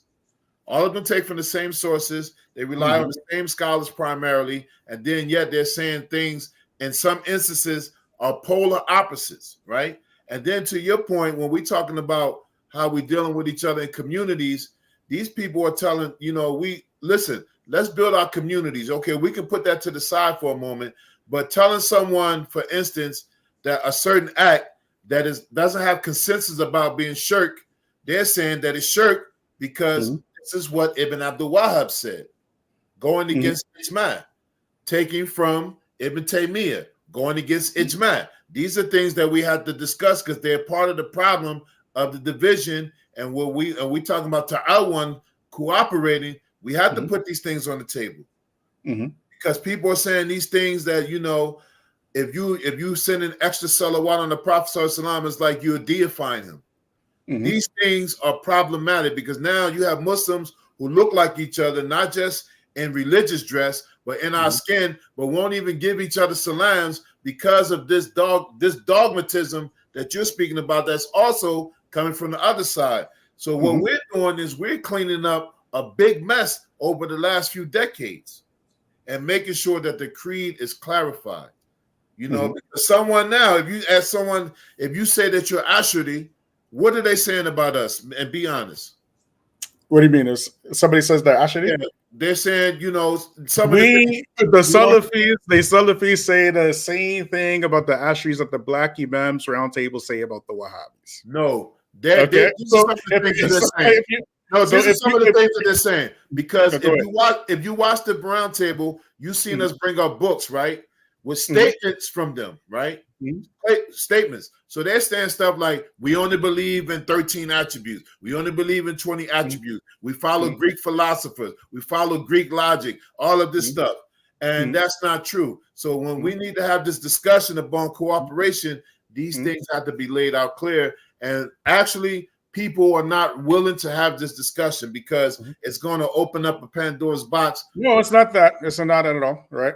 I came to the the Black Imams Roundtable in good faith, right? I wasn't expecting to talk about this, but I'm engaging, correct?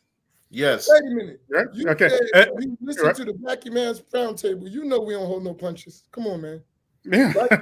You know you ain't coming on the Black Imams Roundtable and have some organized, politically correct Rodney King, let's hold hands and dance. We don't do that. I don't believe in that anyways, right? But, right, yeah. So you're gonna have a real conversation here, pal. Right. So the whole point, again, and I want to reiterate this very clearly, right? That the whole point that I made those lies on the Black Imams Roundtable was the very same thing you're saying right now. Here you are, right, brother Imam Faheem, right, mentioning all this stuff about the Hanbali Creed, right, on the Black Imams Roundtable, and you're basically saying what I'm saying, but because I said it, it's wrong, and because you're saying it's correct. You're saying exactly this is the same. You're uttering with the very utterance of what I had an issue with. Right, you have to clarify the Hanbali Creed because some of them are Ashari, some of them are Wahhabi, some of this. You're saying this is my initial criticism of the Black Imams, right? And then if you'd watched the live from the beginning, right, I said this is what the Black Imams Roundtable does. All they do is talk about Wahhabi. That's what I said, and they continue to do this. And now here they are trying to distance Ahmed bin Hanbal, rahimahullah, from Stop. No. Brother Imam, I'm going to quote you. Okay, I'm going to quote you. Okay, listen, I'm going to quote you. Brother Imam. No, I'm going to quote you, Brother Imam. Give me 1 second. Okay, go ahead. I will give you $5,000 if you find anywhere where I discuss is Ahmed ibn Hanbal Ahl Sunnah or not. No bet. No, I never said that. I never said that. No. Brother Imam, please. I never said that. I wouldn't accuse you of that anyways. Come on. Okay, all right, let's stop. Come on. You think I'm going to say something like that? Come on, brother. Okay, all right. That's what you... No. Brother Imam said on the live, okay? Go ahead. Brother Imam, Amin, he said that the Wahhabis hide behind the Hanbali madhab to say... Did you say this? Yeah, I said that. Okay, all right. Okay, is that all right. True? So the Wahhabis hide behind the Hanbali madhab. What was my response? Did you watch my response to that? I don't got to ask. I'm asking you right now. Yeah. Okay. No problem. All right. So you didn't see my response, right? No, I'm asking you right now. Is that true? No, it's not true. Of course not. Okay. Tell me the difference between the Wahhabi, Salafi, Athari, Hanbali. There you go. That's a question. Wahhabi is something that Asharis and Maturidis call Salafis because they try to attach all the Salafi Aqidah and all the Salafi Manhaj to a person named Muhammad bin Abdul Wahhab, and they try to pigeonhole all Salafis behind that particular individual, right? Okay, So well, it's something that because- you say, something that the Asharis and the Maturidis call the Salafis. No Salafi run around here calling themselves Wahhabi. Okay, that's something. And on top of that, you're saying, "Oh, we're not insulting you. We're not insulting you." We're not, okay, no problem. Right, fine. Love it, right? Okay. Now move to the authority. Authority, somebody who is quoting somebody who quotes a lot of authority. Somebody So who the quotes a lot of Ash'ari don't quote authority? Brother Imam, one of my criticisms of the same live that I mentioned, it's recorded, right, was that I don't recall Brother Imam quoting a single ayat or hadith in that whole thing. And the first person to quote an ayah of the Quran was the young brother who said he's your student in that same life, right? He quoted the ayats of Quran, okay, and he basically described what every Salafi believes in his description, right? So, Brother Imam, that was my criticism. Okay. Let me ask you a question. Okay, authority. So authority is what? Somebody who quotes a lot of athar. Okay. And what we mean by athar, just to clarify. Athar can be a hadith or it could be an athar, right? Something from. Okay, good. Right. Hanabila. This is a fiqh what you call a method. But you said exactly. If you're talking about the creed of Ahmed bin Hanbal, no. You said the creed of the Hanabila. That's what you said, not me. I'm not the one who's trying to kick the Hanabila out the creeds. Okay, it's not me. I'm not the one who's trying to clarify it. Right? We want to identify. It's not me. By the admission by Imam Faheem, right? And he said it for everybody to hear that we need to clarify the Hanabila because some of them are Salafi, some of them are Wahhabi, some of them are. Did you say that, Imam Faheem? No. Okay, go ahead. Maybe I misinterpreted. What did you say? You misunderstood. To dead all this, you clarify what the Hanabila believe right now. Because if I clarify what the Asharis believe, it's only going to be one thing.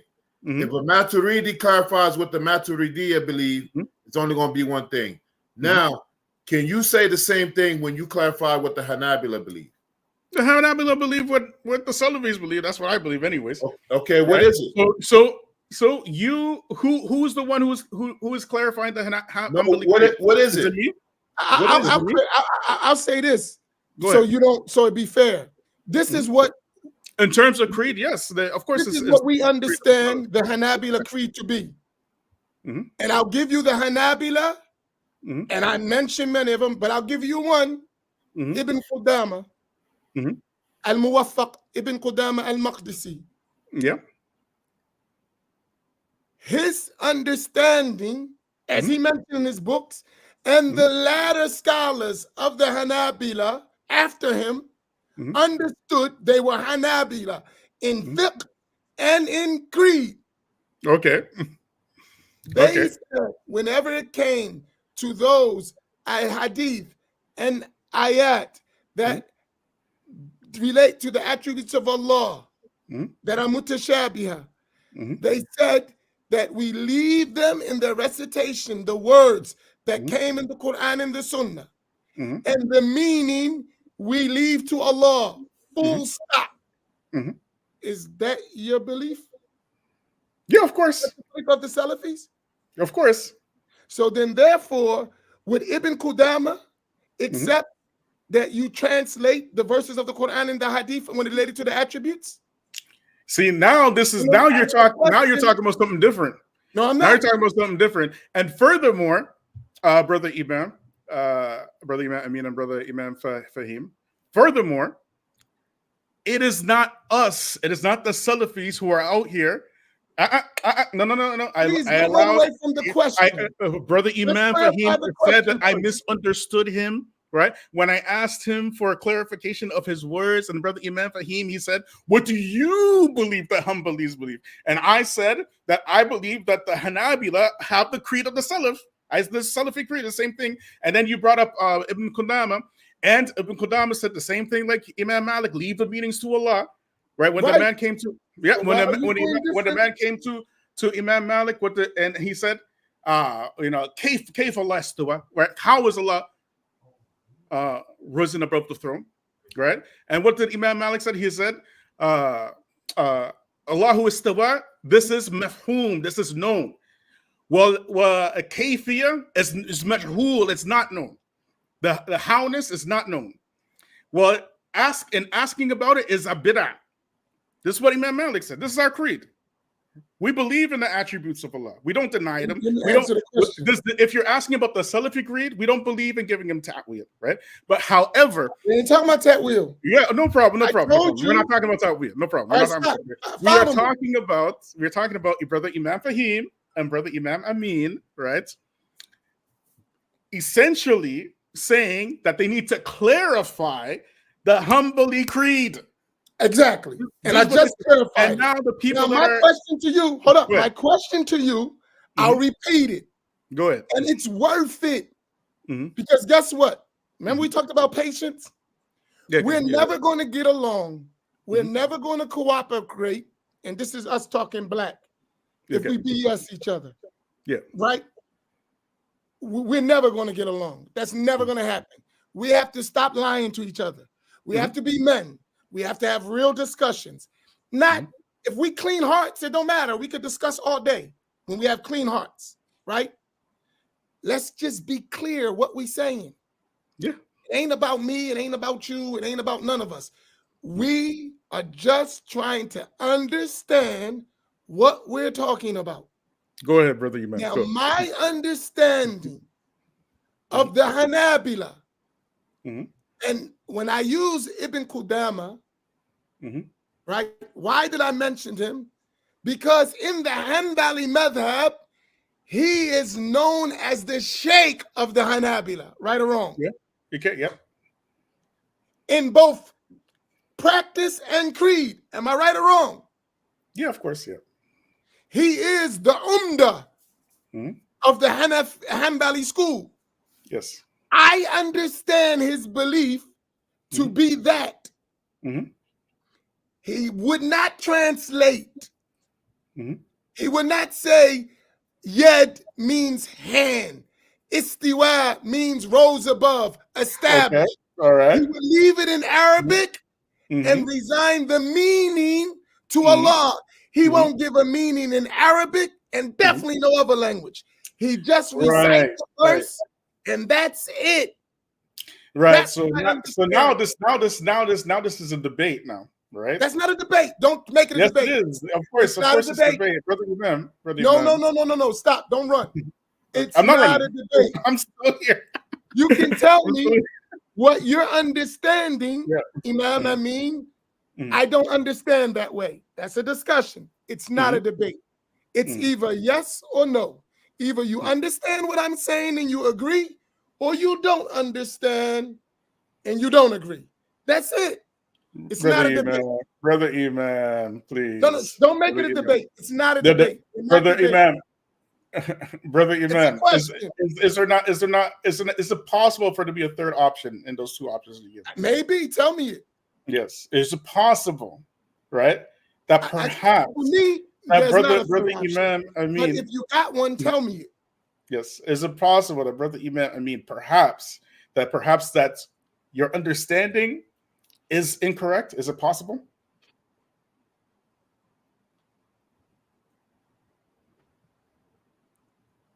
Because you said you gave me two choices. You gave me two choices. You said either I understand you and I agree. Say that again. Either I understand you. Either I understand you and I agree with you. You got. Hello? Can you hear me? Is that me? Yeah, that's you, man. Go ahead again. Either I understand you and I agree with you. You broke up. You got to go again. Say it again. Okay. Brother Imam, you said either I understand you and I agree with you, or I don't understand you. Brother Imam, we lost you. Yeah, that's okay. Go ahead. Continue. Yeah. But is it possible there's a third option that maybe Brother Imam, he's just incorrect? Is that a possibility? It's a possibility. So what is that possibility? That perhaps Allah has yad, and in the Arabic language, yad means hand, and the understanding of hand, we don't, because that attribute of hand is for him only. Allah had yad before 50,000 years before the Quran was written, correct? Allah always had yad. It's a permanent and a forever attribute, correct? It's Okay, always- stop. Let me correct you. Okay, The sorry. Hanbalis will never use the word hand. They say yed. Yad and hand is the same thing in the Arabic language. No, What do the Arabs understand yad to be? stop. Yed in the Mhm. Arabic language Mhm. has around 14 different meanings. Right. And in Stop, this stop, context, stop. Listen, go ahead. stop. Go ahead. The problem which you're missing, Mhm. and this is where we're having a disconnect. Let's fix the Mhm. disconnect. Mhm. You're assigning the word yed Mhm. from the Quran to mean hand. Listen Mhm. to my point. Mhm. The Hanabila, as we understand, Mhm. like Ibn Qudama, didn't give a meaning to that. The meaning they left to Allah. So now this is a debate. No, it's not a debate. Yes, it is. Listen, that's what I understand. Mm. If you're saying, Brother, listen, let me go stop. ahead, Let me go slow ahead, you go down. ahead. Go ahead. I am not debating. Okay. Inshallah, you're not debating. Mhm. Imam I didn't Faheem come here to is debate. not No. debating. We're talking. Mhm. And when you talk, we necessarily don't always agree, Mhm. right? We're not debating. So it's not a debate. Get that out your mind. You're my Yes. friend. I love you. I care about you. I hope you Right. feel the same way about me. We're not debating. Yeah. We're having a discussion publicly about things we discuss publicly anyway. Mhm. We do it. If you Mhm. go on your site, you discuss it. We discuss it. Obviously, that's why you call us Alcon, right?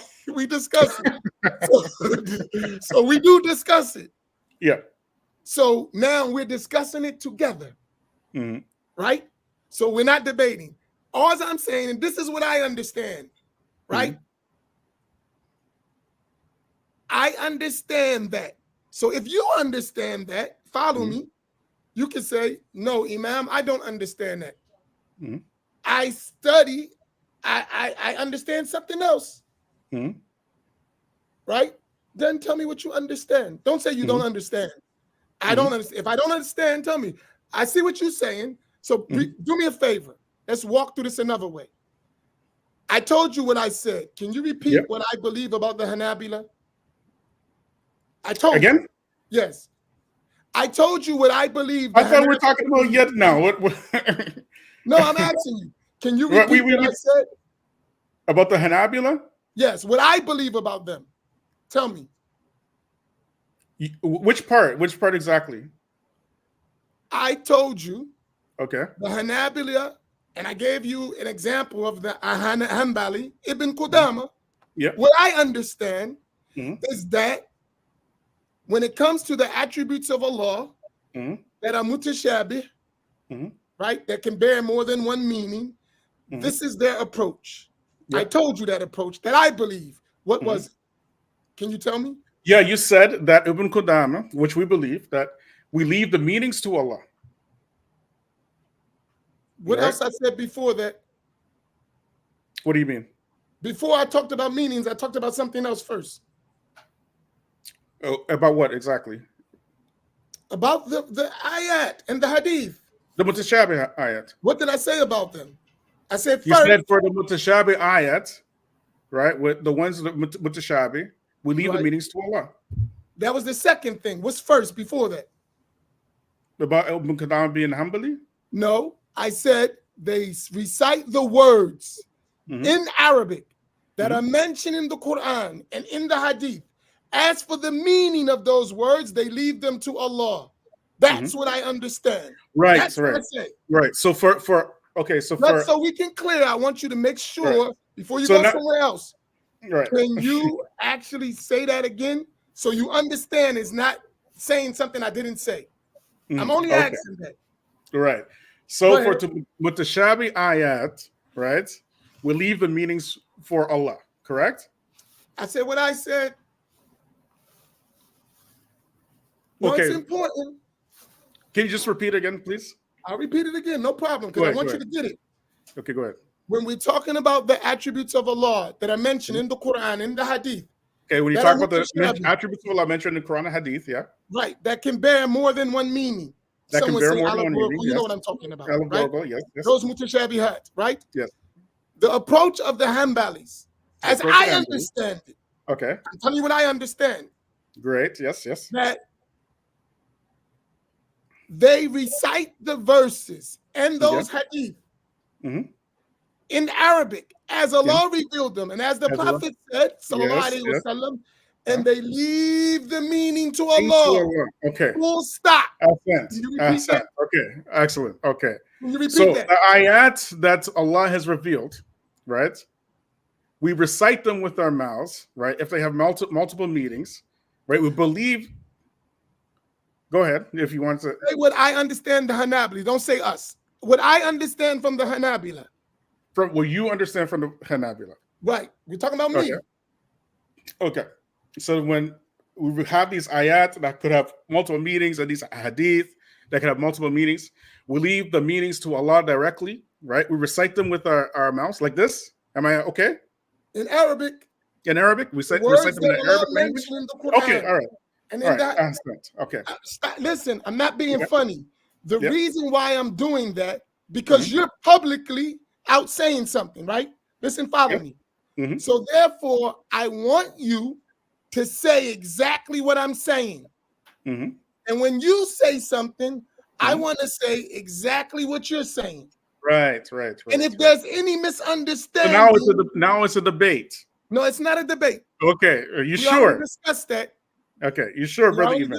Okay, come on. May I say something? Go ahead. Okay, brother Imam. Essentially, what you were saying, brother Imam, is that the ayat that Allah has revealed, the ones that are clear, you're essentially trying to make them mutashabih. And I'm about to prove it. I'm about to prove it right now. No, that's the debate. Yes, you see now, because we believe because the very first thing I asked is there a third possibility? Because you gave me two. Okay, brother Imam. Go ahead. Before you go into telling me what you think I said, could you I'm not telling you what say exactly what I said? Yes. Right? So before listen, because I'm not going to do that to you. I want to be fair. Before you say what you think I mean, say what I said. Right. That's important. Right. Go ahead. Okay. So, brother Imam, you said that the ayat that could have multiple meanings and the ahadith that could have multiple meanings, and we might not be clear about these meanings. We recite them and we believe in them without giving them meanings, correct? Okay. Who does that? Who did I say? The Hanabila. That's the belief of the Hanabila. Khalas, right? That's what I believe. Right. That's what you believe. Wrong? According to you.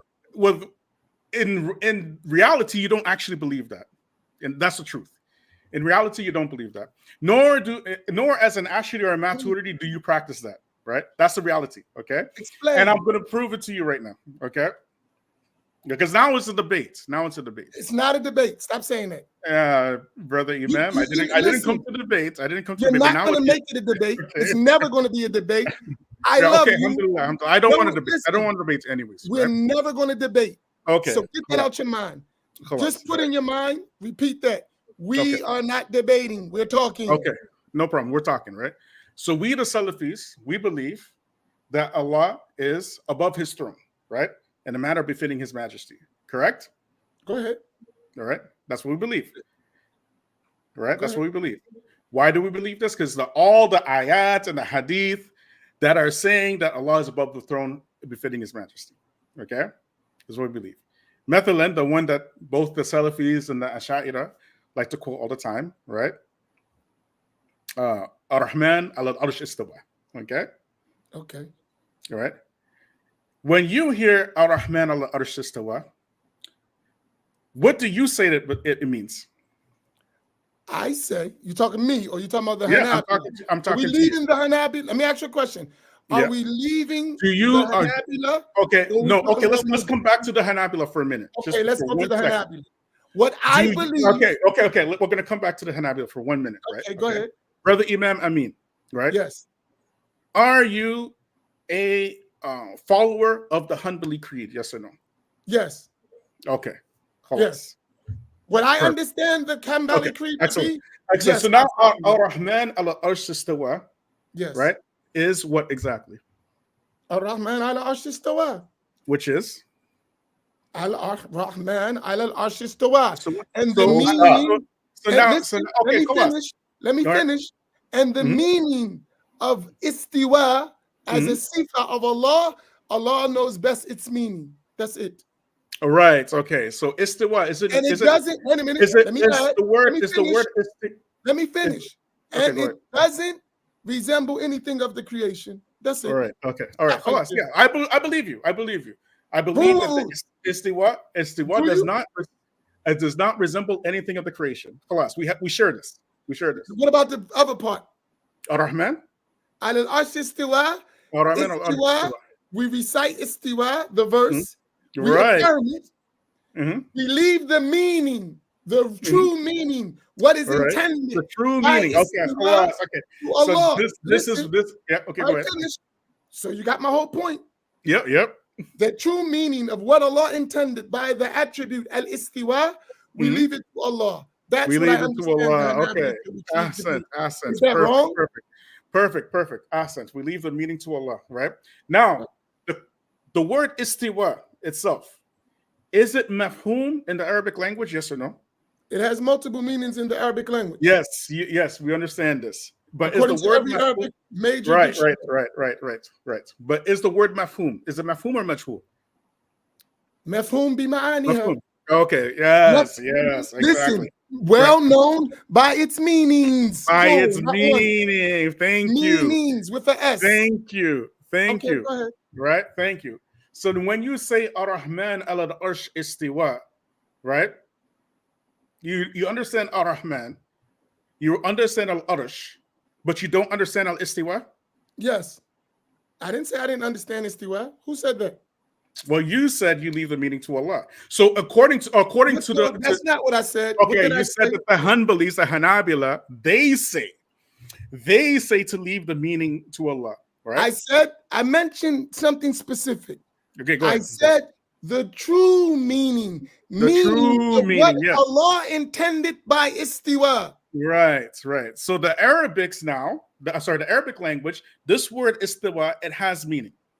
Right? According to you, it has even 14 meanings according to you, right? Okay, even 14, right? And when Allah says Ar-Rahman al-Arsh istiwa or tabarak alladhi bi yadihi al-mulku huwa ala kulli shay'in qadir. Or on and on all these ayat, right? Or as the Asharis like to quote all the time, right? They like to quote this ayat, Laysa kamithlihi shay, right? We understand this, right? Laysa kamithlihi shay, correct? We understand the ayat, right? Okay, go ahead. Right, but what's the extension of that very same ayah? I've never heard an Ashri in my life. Okay, when they want to talk about the attributes of Allah, they never complete the ayah or even partially complete the ayah. They always say "Laysa kamithlihi shay." What's that? Right. So what was the meaning of sem? So take that back. You just heard an Ashari. I teach for years. I've said that verse over and over and over again. The whole verse. So who was Sami'u Basir, right? Yes. So what is the meaning of sem? What you mean? You don't know the meaning of sem? As-Sami'u means to hear, the hearing, and al-Basir means the one who sees. Why don't you leave this meaning to Allah? Why didn't you leave it there? Why? Just like you left istiwa to Allah. Why didn't you do it? We do. Wait a minute. Let me ask you something. You see, that's why I said you guys actually don't do that. That's not a negation. I'm going to answer. Go ahead. Because when we say as-Sami' or al-Basir, we don't mean any meanings that entail created things. Neither do we. Let me finish. So seeing does not entail pupils, eyes, light, distance. Alhamdulillah. Stop. Alhamdulillah. Finished. Now let's move that same thing to istiwa. Yeah. When we say istiwa, Why can't you do the same thing? because How come you can't say it like this? Stop. I'm going to Okay, answer. go ahead. Because Go ahead. when you say rose above, what does rose above mean to you? Rose above means rose above. What does it mean? To rise above something, to go above something. Movement. So that means go from one place to another, right? Yeah. We don't attribute that to Allah. So see, this is that so who meaning- now? listen, So who stop, now? stop. So that So means right, but Let me you finish. see, you're saying you don't attribute this to Allah, correct? Right? And we say exactly like Imam Malik says that the kayfiyah, we don't know it. We do not know it. But what you have done now is that you have pulled the meaning and the context completely out of existence in order to try to protect Allah. And Allah doesn't need your protection. He knows what he says. Allah knows, and Allah knows the meaning of istiwa. Allah knew the meaning of istiwa before he put it in the Quran. We didn't change the meaning. We took it as it was, and we left the kayfiyah to Allah only. That is our position. It's the same as Ibn Qudam. No. Listen. What do you I mean don't- when I you say want you- you- what you Now asked it's turning into a debate. No, no, listen. Listen. Wait, Go What ahead, I go ahead. can do, hold on one second. What I can do, right, is I want to help you with something, right? Go ahead, Sheikh. Go ahead, Sheikh. Tafadhal. Stop jumping all over the place. Follow me. Why I say that? Okay. Because you were talking about istiwa. Then you move to yed. Then you move to the statement of Imam Malik. And all of those things are different discussions. Now, are you telling me what you said, what you just said, you believe that is the belief of the Hanabila, what you just said? Brother Imam, Like Brother Imam, I didn't bring this discussion into existence. I didn't ever bring up yet, and anybody can rewind. Answer the question. Yeah, anybody can rewind and listen that I didn't bring up yet, right? Though I was answering the claim of leaving the meaning to Allah, correct? That was my response. And my response was that Brother Imam Amin and Brother Imam Faheem, in reality is that they don't actually believe in the leaving the meaning to Allah. And that's why I brought up وَهُوَ السَّمِيعُ الْبَصِيرُ. And that's why I brought up Ar-Rahman al-Arsh istawa, like this, to make my argument. You understand? So Brother Imam Amin was the first person to bring up yet. I didn't bring up yet. Can we flip it real quick? Go ahead, brother Imam. So in that ayah that you mentioned, Laysa kamithlihi shay, wa huwa samiul basir, right? Nothing is like Allah while He is hearing and seeing, right? Yes. And we understand Allah's attributes are perfect. So when you think of these things with respect to Allah, you know all hearing, all seeing, and just by our own logic, we can understand that that's not like anything that we can do.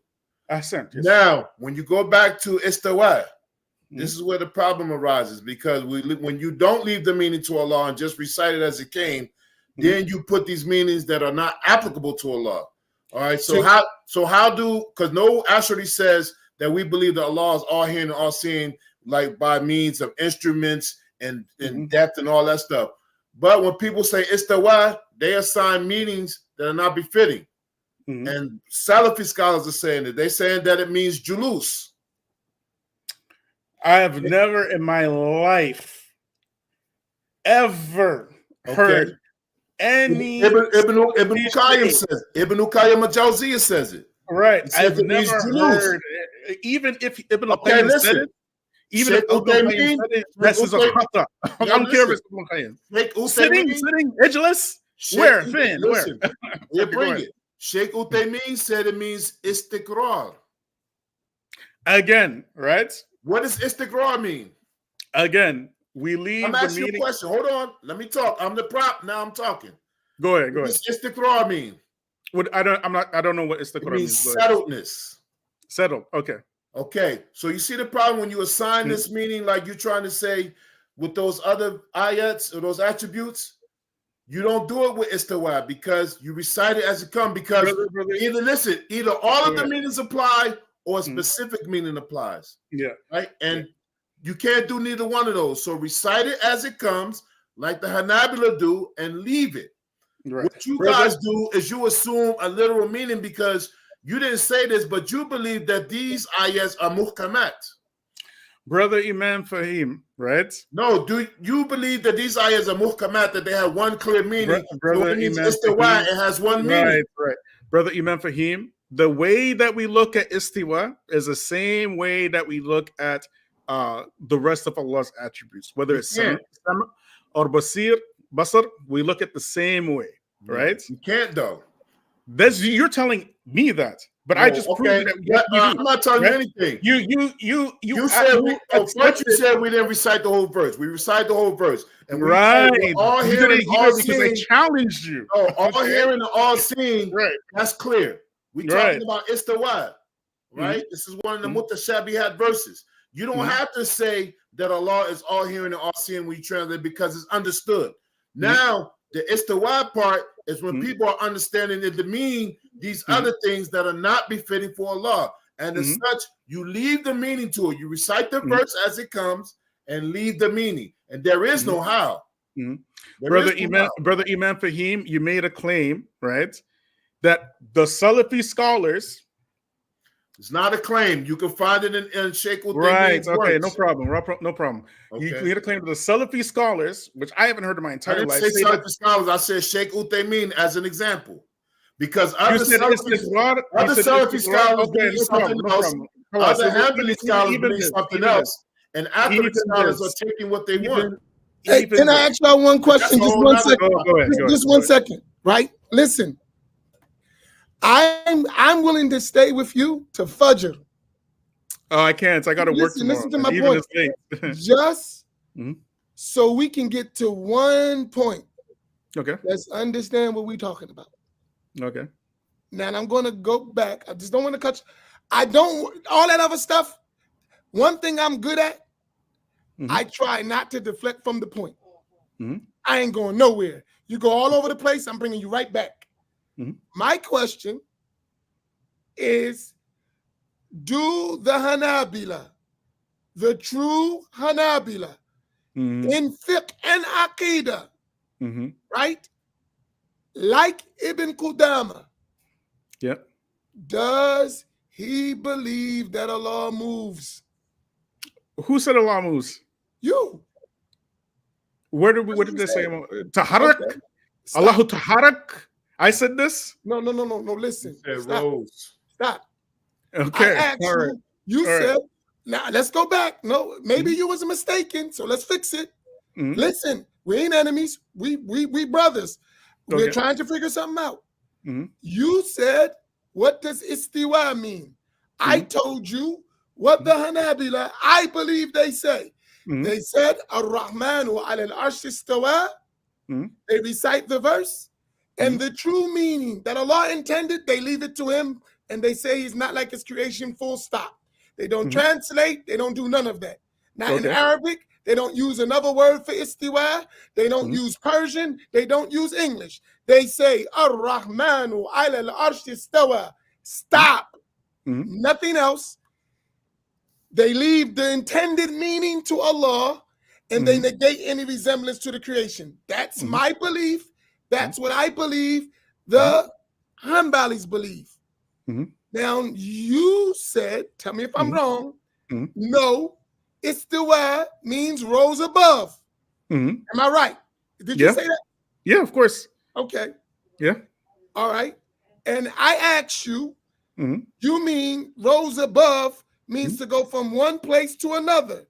You said yes. Didn't you say that? Yeah. Okay.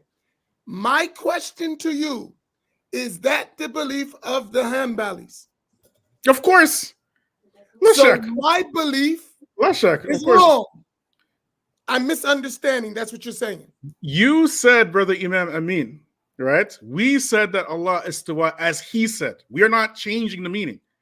The word istawa is mafhum. It's ma'loom. It's known in the Arabic language.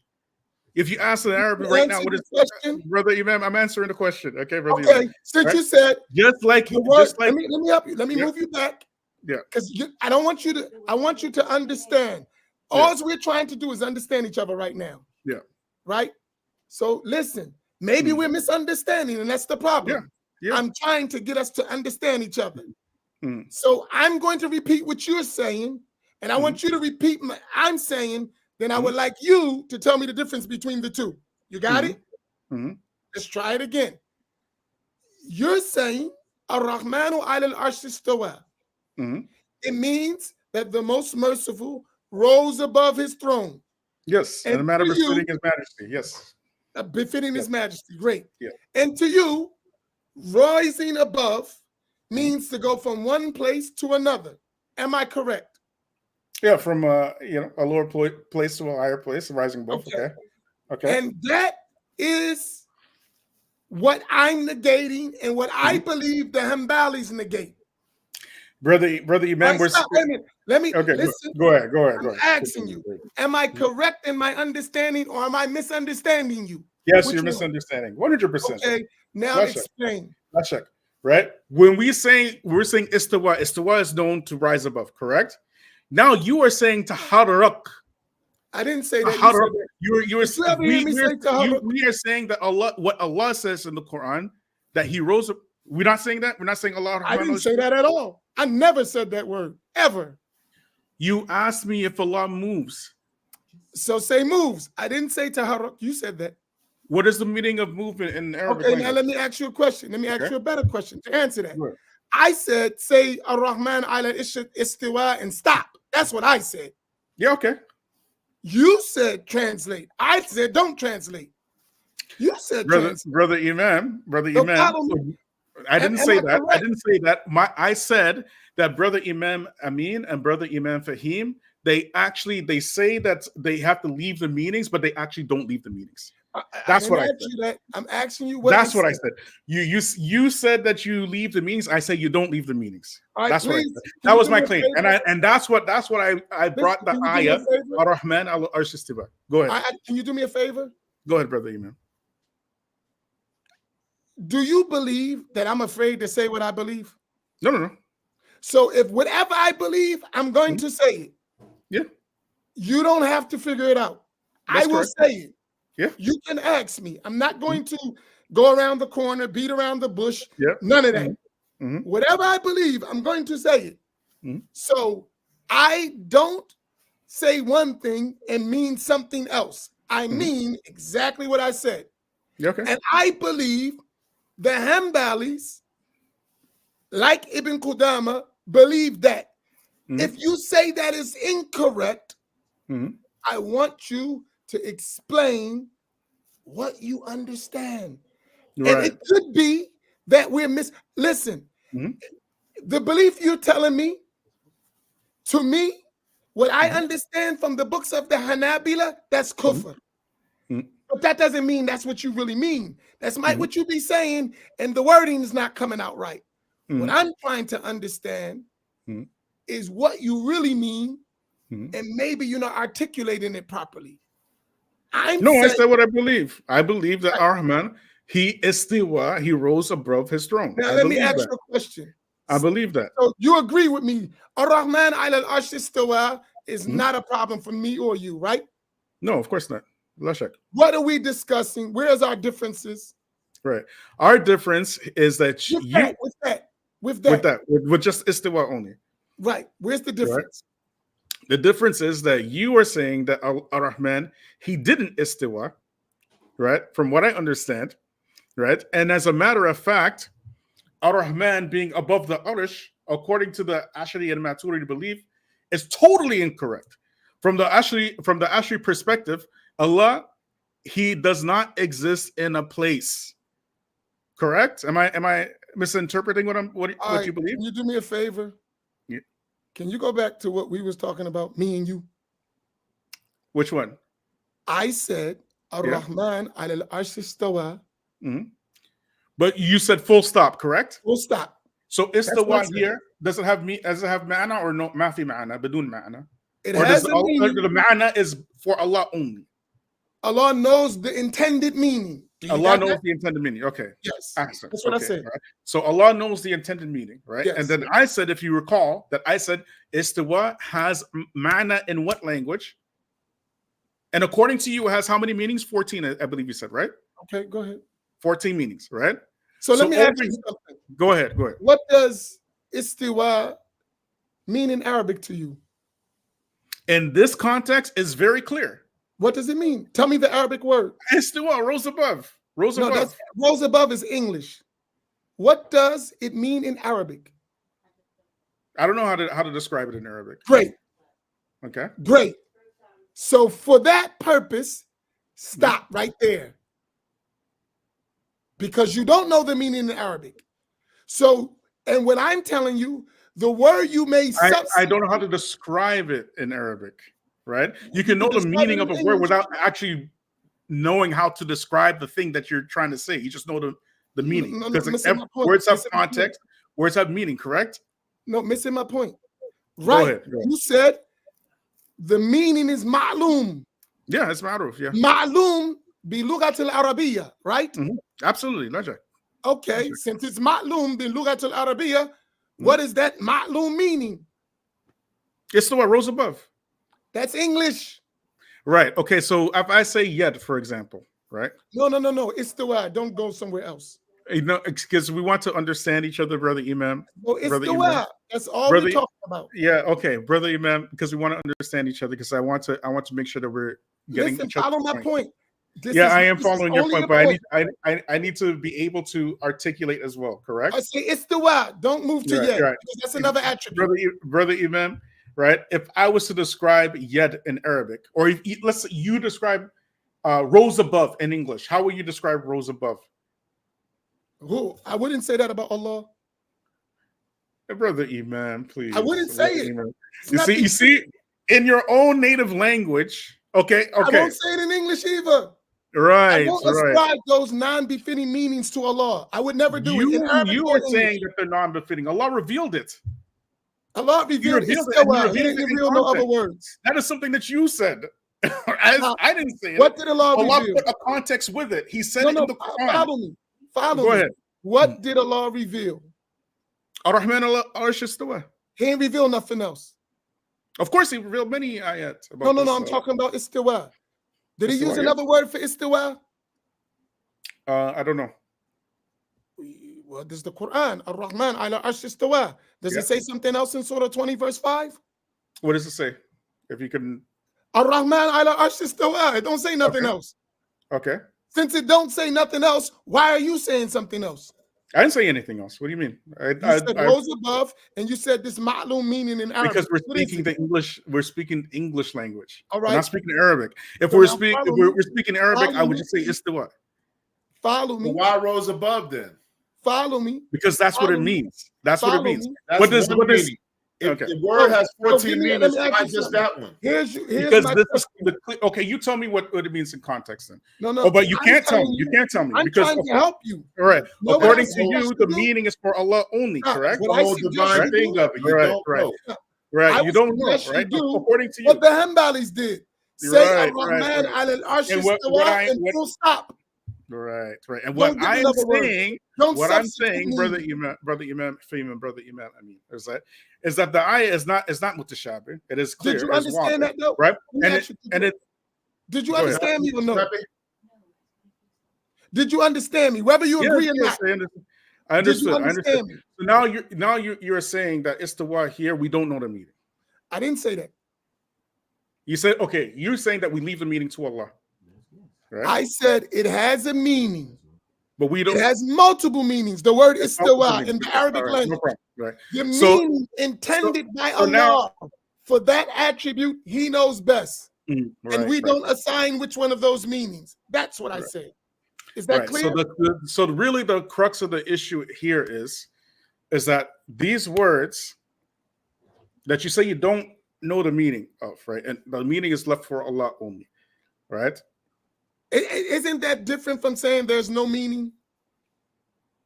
Isn't that a of course it's different. It's what difference with saying there's no meaning, right? Okay, but I'm saying I said there are many meanings for this word, right? Yes, of course. And Allah knows best what He intended by that word as an attribute for Himself. Yes. That's distinctly different from saying it has no meaning. Thank you. Yes, it's very different. It is very different. Okay. So I agree with you. As long as we all right on the same page. Listen, listen, I'm talking to you, Yes. right? And other people are listening. But since we talk publicly, right? This is what I hope. I don't care what someone else thinks about what we're doing. What I'm concerned about is us doing what we have to do so we don't have to do this. Do you follow my point? Yeah, of course. So I don't want to not talk because someone don't like how we talk. Someone don't care about me or you, right? So I'm not worried about that.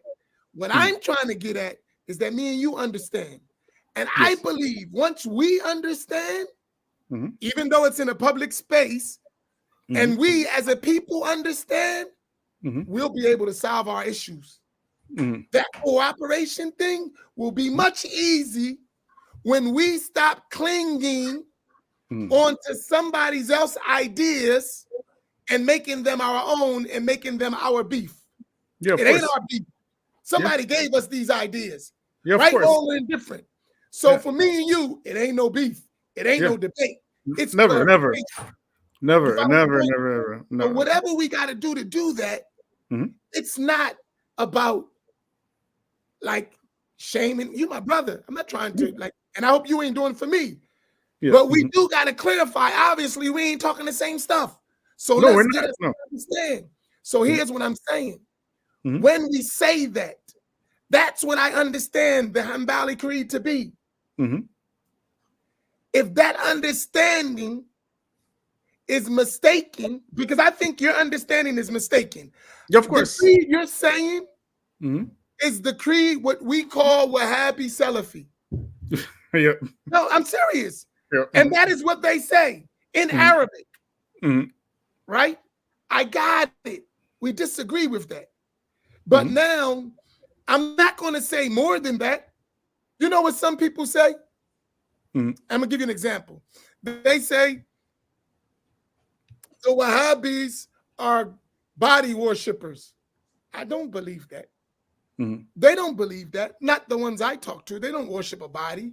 Maybe some things they say may make you think that, but and it may be incorrect, but that's not what they intend. Am I right? Do you worship? 100%. You don't worship 100%. Of course not. So that means someone's misunderstanding. Yeah, of course. So let's get beyond the misunderstanding and get to the point, right? So all I'm saying is, and that's, listen, since it's no debate and we're just talking, I'm not trying to win, we're trying to understand. And once we understand, then maybe after we understand each other, it could be a debate.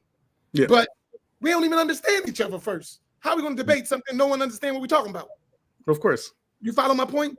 Yeah, of course. So we're at understanding stage.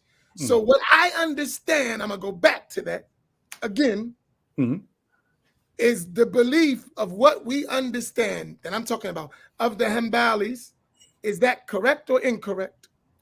Yes or no? What, in terms of leaving the meaning to Allah?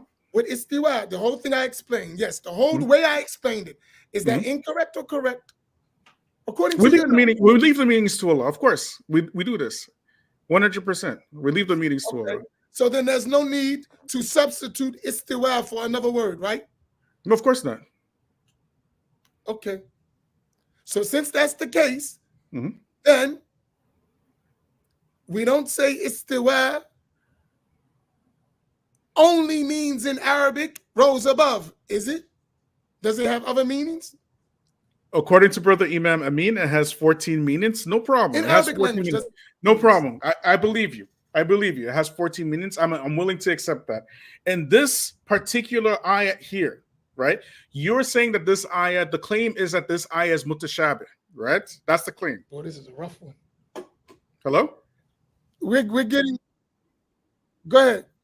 Yeah, the claim is that this ayat is Brother Imam is not an Arabic linguist. They ain't quoting to me.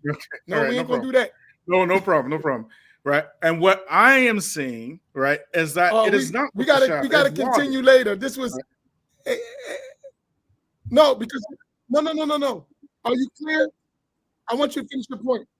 Yeah, right. So what I'm saying is that it's not mutashabih, it's wadi. That's what we're saying, right? Just like yad is wadi. Wadi, you're saying that yad has multiple meanings. I accept it. I accept yad has multiple meanings, right?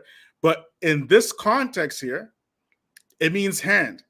Now, what the Asharis, they accuse us of is that, the Wahhabis, they believe that Allah has a hand like this hand with fingers and fingernails and hair and skin, all that kind of stuff. That's what they say. We say Allah has a hand. Who say that? Who say that? You never heard an Ashari say that? No. Never. Okay, no problem. And anyone who says that, there are people they're being unfair to the person who has that belief. That's not what they say. There are people in the chat right now, right? Who are following you, brother Imam, who are calling me mutashabih. Right? They believe that I am anthropomorphist, right? They believe that I believe that Allah has body parts. They believe this. Because they're wrong. Because we affirm what Allah said about himself. So tell them they're wrong. Right? They don't understand that Allah had yad long before he created any. Allah's yad is eternal. It has always been yad. Allah's wajh has always been wajh. Before he created a language. And just because we call wajh, and because we call yad, it doesn't mean that Allah's yad and Allah's wajh is like our yad and our wajh. Guess what? Yes. Alhamdulillah, we've made huge progress. Yeah. Say that whole stuff again. And if you could just... that's what we believe. All right, say it again. Say it again. Allah had wajh, Allah had yad, Allah had kalam long before he created anything. Long before he even created the book and whatever. It's his attributes are eternal. They've always been there. Right? And just because Allah allowed us with our language to say wajh for us and yad for us, it does not mean that our wajh and our yad is like his wajh and his yad. You're talking about two completely different things. I'm glad we finally at least got there. We came around to you are saying what Allah said about himself, and you're not translating it and adding meanings that don't befit him. See, we did it. Right. And what we are saying as Salafis, is that what the difference between us and you, brother Imam, is that we say that these words actually have meaning. They have meaning. Right? Okay. So that's what we say. We're not saying that they don't have any meaning. Something. Okay. I never said they had meaning. You just said that. Yeah. You just said not too long ago that I never said they don't have meanings. Did I ever say that? No, go ahead. And we said there's a distinct difference between between saying the intended meaning is known to Allah and there is no meaning. Yeah. We did say that, right? Yeah. So take that back. Say I'm sorry. Just be fair. Because you said something I didn't say. I didn't say that. You gotta be fair. Brother. I mean, brother Imam. Okay, I'm sorry. I apologize, brother. I didn't mean to. Just being fair. Yeah. Because if I do, if someone says that you think Allah is a body, they should apologize because you don't think Allah is a body. No Salafi believes this. Okay. Can I ask you something real quick? Go ahead. At least you're being fair. Yeah. But when you said, and this is real quick because I got to go, because when you said that Allah has yad way before the creation and all of that stuff, do you understand has yad as in possession? Possession, no. Yad means hand. Yad means hand, but when you talk about Allah and you translate it, then this is where it becomes tricky. Then this is where people say that we establish for Allah a hand, that Allah has a hand, or he has a face, or he has eyes. We didn't establish it for him. Allah said he had yad, and it was understood. So has yad, has wedge, has ayn means possession. What do you mean? That if you're saying that he has yad, right, instead of being attributed of yad, you see the difference? No, I don't. Yes, using a word that's attributed to Allah that he uses for himself and saying that he has something, that's two different things. Because has in English means what? He owns something, right? He possesses it. So he's saying he has yad. Are you saying that he possesses a yad? Yeah, he has a hand. He has two hands, as he said. Now, there's only one meaning that you can get out of that, has two hands. What is the meaning? What is the meaning, brother Imam Faheem? Possess What is, two hands. yeah, what is the meaning, brother Imam Faheem? That's the only meaning this can have. That Possess is what. two hands. Yes, that is something that. Now that's way distinction, way distinctive more than saying that Allah is attributed with yet. What do you mean? Difference? Being attributed with yet and saying that He has a yet is two different things. Allah says it in the Quran directly. Tabarakalladhi bi He yad. But He didn't say He has. That doesn't mean He has a hand. Allah says directly. All right. What is the meaning of Biyadihil Mulk? Biyad. He has two hands. No, that's not what that means. We made a lot of progress. Yes, and we made a lot of progress. And listen, I honestly believe if we take out the fanaticism, we're gonna get a lot done, right? Yeah. Would you like to resume next week, Imam? Because I got somebody waiting to take me home, man. Because you know, the attack of the black imams, I got people ready to. Imam, let me go ahead, Imam. Let us finish this out. We'll close out real quick. Okay, brother, it was good to have you on. Alhamdulillah, may Allah bless you and engaging us, and we ask Allah to accept it from us. To the listening audience, thank you for hanging out, and cut Imam Amin off when it gets too long, because he like he said, he ready to go to Fajr. He ain't lying. No, I'm not. I'm dead serious. You know why? Because this is about Al Jannah wan Nar. Absolutely. But I do. This is about the paradise and the hellfire. But I do like run though, Imam. Okay, barakallahu bikum. Assalamu alaikum. Wa alaikum assalam. brother Imam Faheem. Listen, if people spent 50 years trying to misguide us, it ain't gonna kill us for spending a couple hours trying to get it right. It ain't gonna kill us a couple hours trying to get something for 50 years. They've been pounding on us, right? But here's my catch to you, right? This is all I want to start. If I can leave with this. This is what I want us to leave with. And then we can build. Because it's not a debate. Number one, we're not debating. Do we agree on that? Of course. I didn't come here to debate, mind you. No one did. I didn't bring you here to debate. Okay. I brought you here to have a real brotherly discussion that publicly, because we both got public forums. You're publicly saying stuff. We publicly saying stuff. So you can't publicly say something, just say, no, we got to discuss this in private.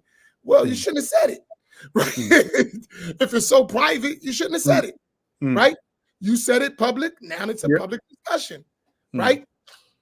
And I have no problem with that. And you shouldn't, because you shouldn't have a public platform. Right? If you got a problem, you say something public and somebody publicly correct you, then you shouldn't be saying nothing in public. Right? So that's just fair. Here's what I would like from us. I would like us to end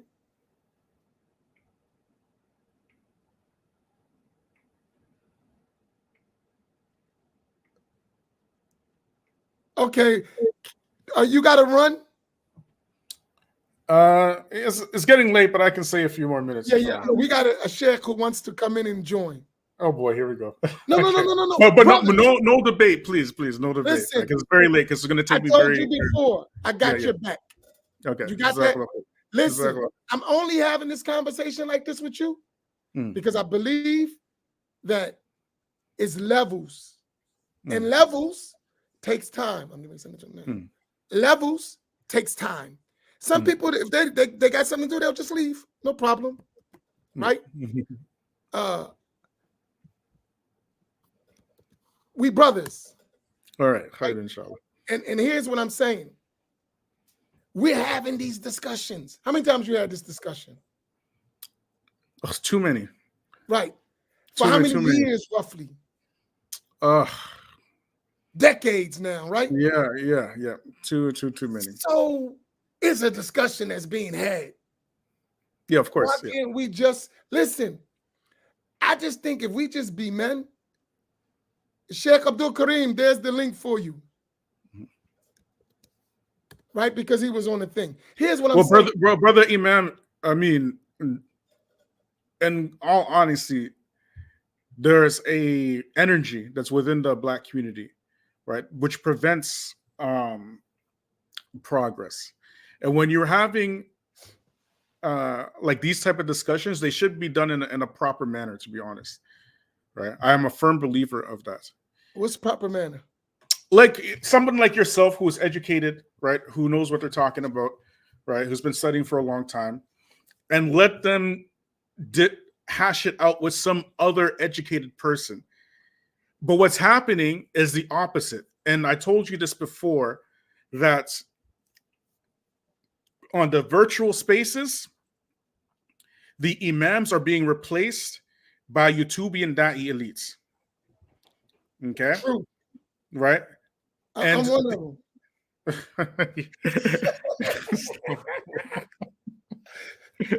Not you, Imam. We're not talking about you. I'm one of them. Right?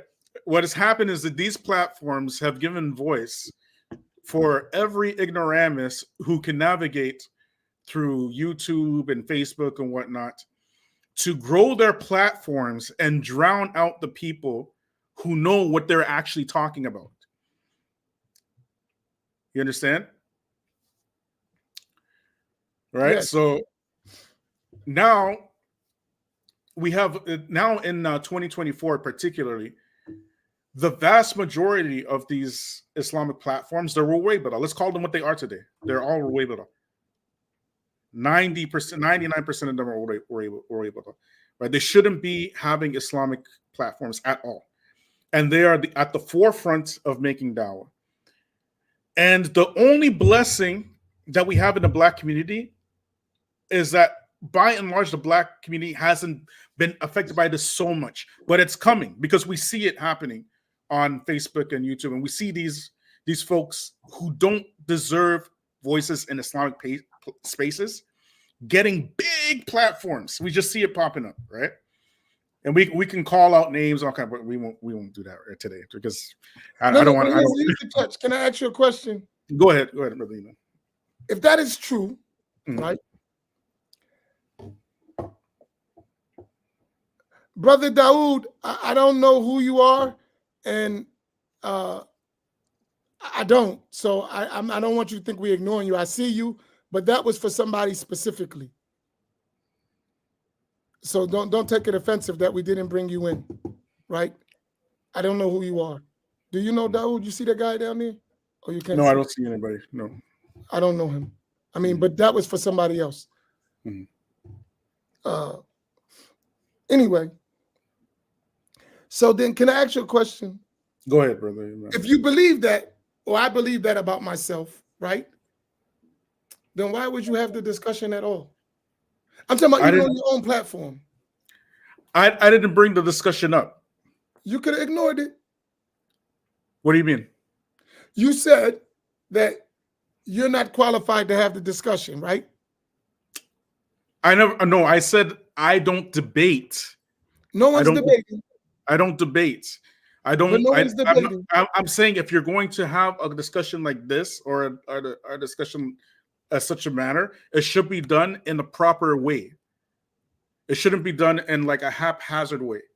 That's what I'm saying. Why? And I'm not the guy to do that anyways, because I'm not the person to put myself forward. Yeah, you're right. I'm not the person to put myself forward. So my point is, represent you did it. Like say, like Sheikh Abdul Kareem. I think he sent him. I sent that link for Sheikh Abdul Kareem, right? Okay. Huh? Just tell him the link is in the box. She can copy it. Because you made a video of him. You ain't make a video just me or just Imam Naeem. You put him in that video, and he don't really like that stuff. Like himself, just he's not in that realm. But you put him in there. But as I say, he's in the public space, making public comments. It go with the turf, right? This is the whole world can see. Yes. And listen, so the whole world sees you. When you out there, the whole world has the right to criticize you or don't get out there. But brother Imam Amin, right? Did you think that my commentary was valid? Yes or no? In all honesty, my critique. I think it was uninformed, honestly. But that doesn't mean I got your point, and I'm looking more at your point than the validity of your statements. Your point is you want to be able to do this without any hardship. I agree with that. I agree that we can disagree and still cooperate and be cordial to each other, especially when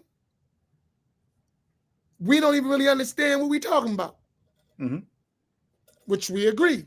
Obviously, we just talked for almost 3 hours, and it's clear, not 3 hours, but almost 2 hours, right? And it's clear that you didn't even repeat what I said clearly, right? True? Am I right or wrong?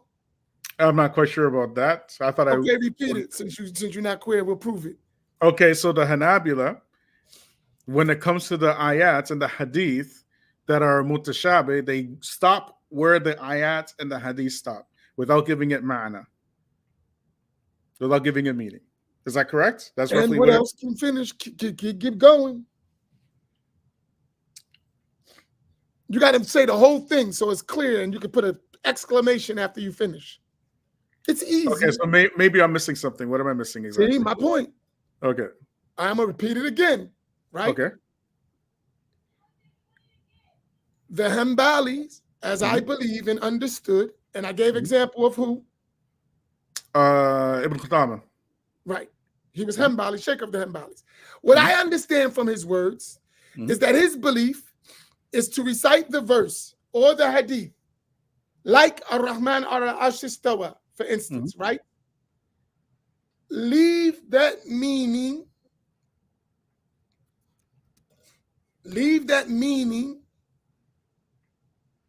that is intended by Allah Ta'ala or his messenger to Allah. Yeah, that part too, yes. Declaring Allah clear from resembling of the creation. Full stop. Yeah. That's what I believe. So there's no translating, there's no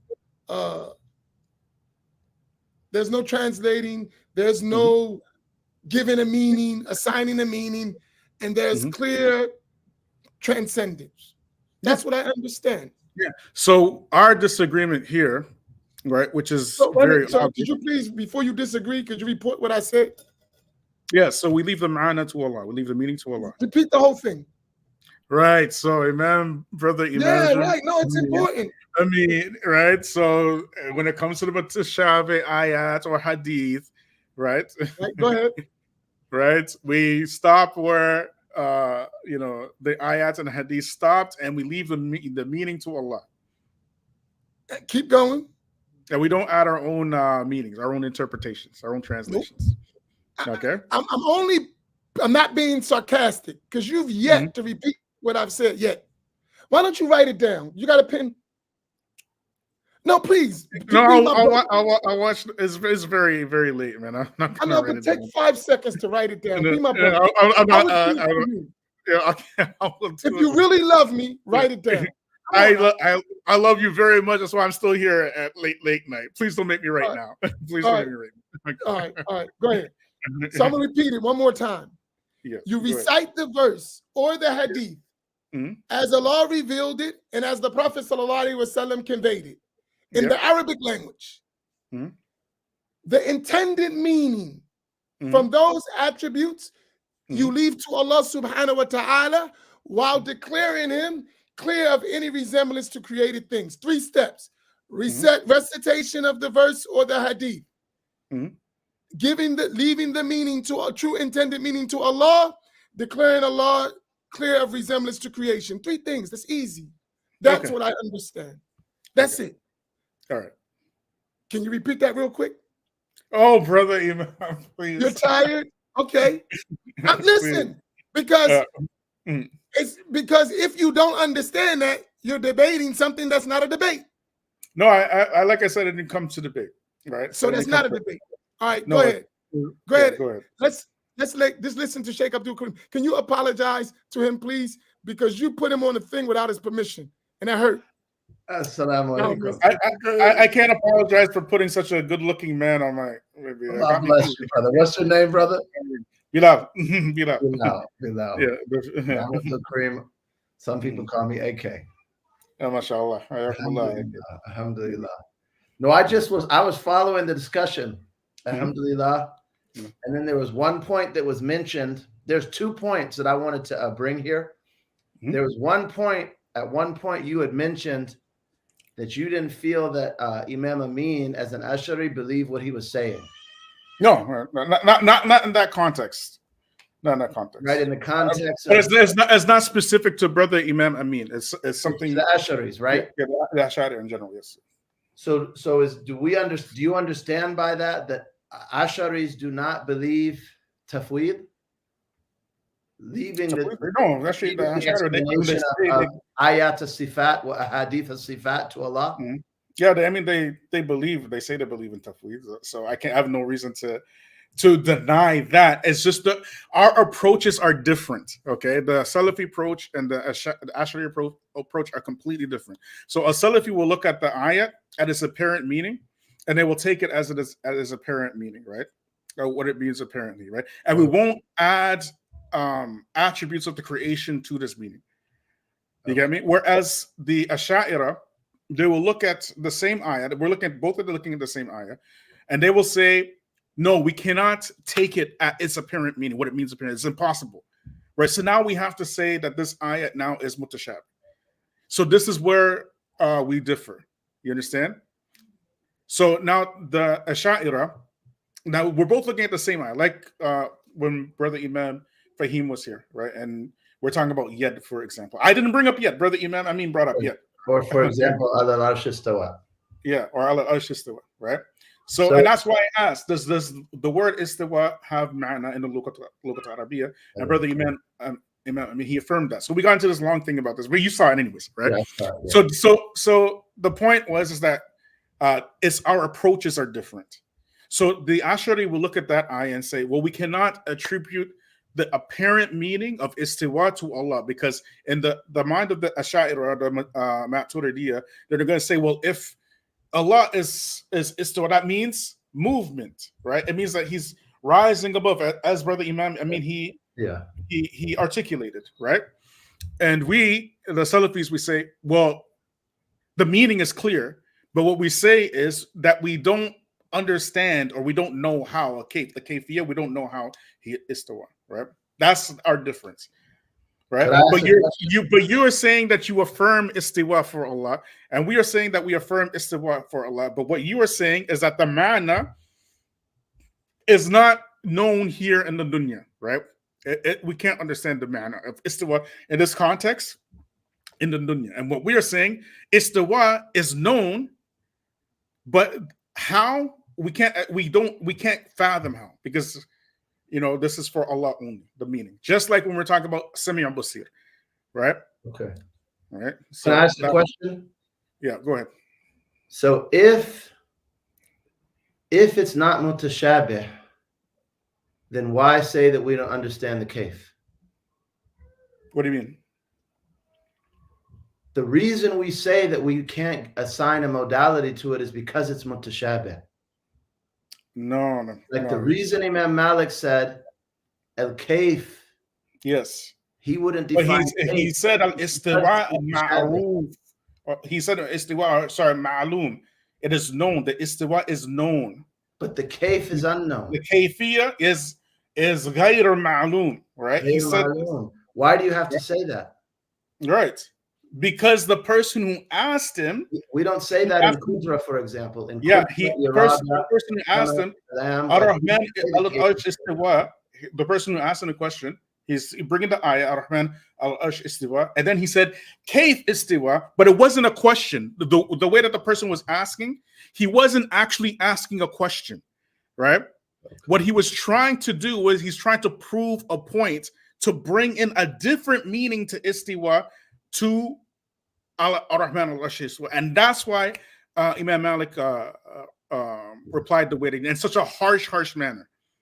Yeah, I don't believe that that's what it means, but I'll leave that for lack of reading the whole account right here. But I would say though that al-kalam al-istiwa or al-yad or al-wajh, Like that is ayn al-ahadith wa sifat. Al-ahadith wa ayat al-sifat. Like because of that, the ulama spoke of it. Right? These are texts, sacred texts, which some of the amma or the jahala, they're going to assign to Allah subhanahu wa ta'ala things resembling the creation. Like by virtue of this discussion, like that's the end of the discussion of the hadith of the sifat. Yeah. There would be no reason for the quote of Ibn Qudama that Imam Amin has brought. He says, we just pass over them without talking about them if it wasn't mutashabih. No, I'm not laughing at you. I just caught some of the comments. Sorry. Okay, I'm not reading the comments. Yeah. I don't really care about comments. Listen, you gotta ignore the comments. Yeah, no, I just one of them was real funny. I know it's hard, but you gotta ignore the comments. No, I don't really believe me. Brother, I deal with a lot of craziness on my channel. Brother Imam, I mean, I'd appreciate if you shout out my channel too, inshallah. All right, if you could get.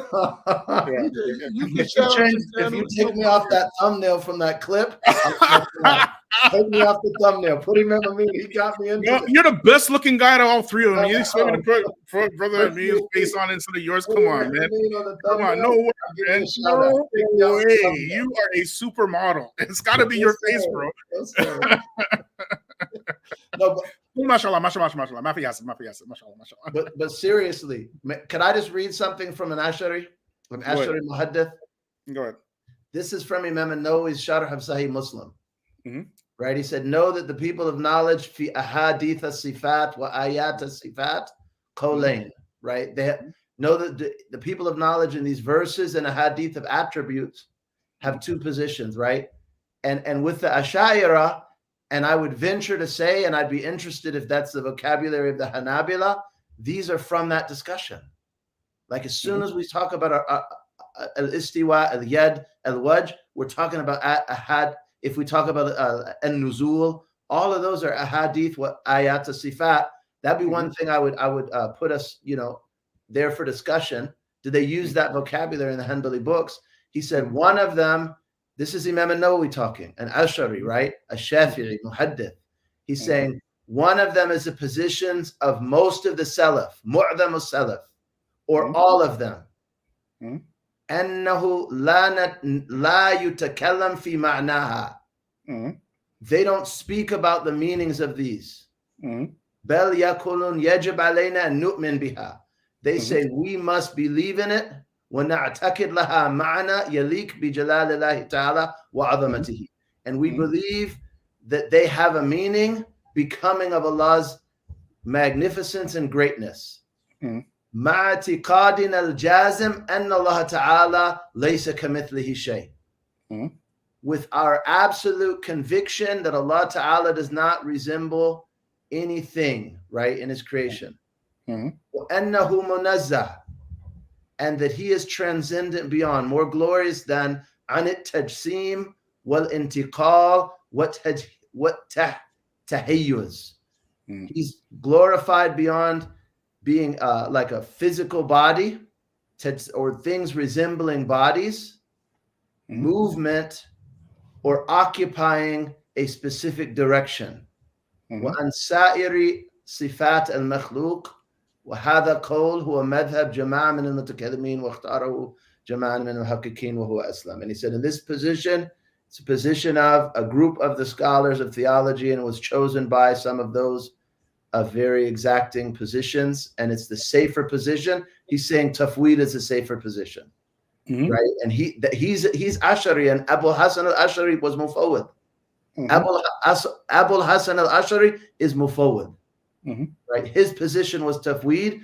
Then Imam Nawawi mentions the second position. He says the second position is, and this is the position of most of the theologians, the mutakallimin, is that they would tuta'awwal, that they would give it an interpretation that is becoming according to their context and this is only permissible for someone that is of an aptitude and also has a deep understanding of the Arabic language, the rules of usul al-fiqh and furu', and also someone who's really well grounded in knowledge. So he's just saying some of them allowed ta'wil, but most of the Salaf and many of the mutakallimin, among them, Abu Hassan was mufawwid. So like if Imam Amin says, like, personally, that's always been the faqih's belief. Right before I even know what it was. Right? Right. So that means. So and that's not to explain away the meaning, and it's not to say that it doesn't what was the word you said, that we say it doesn't have a literal meaning or the apparent meaning? There was some apparent meaning. The apparent. Who says which one is apparent? Right. Okay. So, brother Imam Abdul Karim, right? After you've read all of that, in all honesty, right? Because again, I didn't come here for this particular conversation, right? And I told brother Imam Amin, it's getting late. I don't want to debate, but alhamdulillah, brother Abdul Karim, I can't just leave our sheikh here, right? So I have to discuss with him, right? In all honesty, right?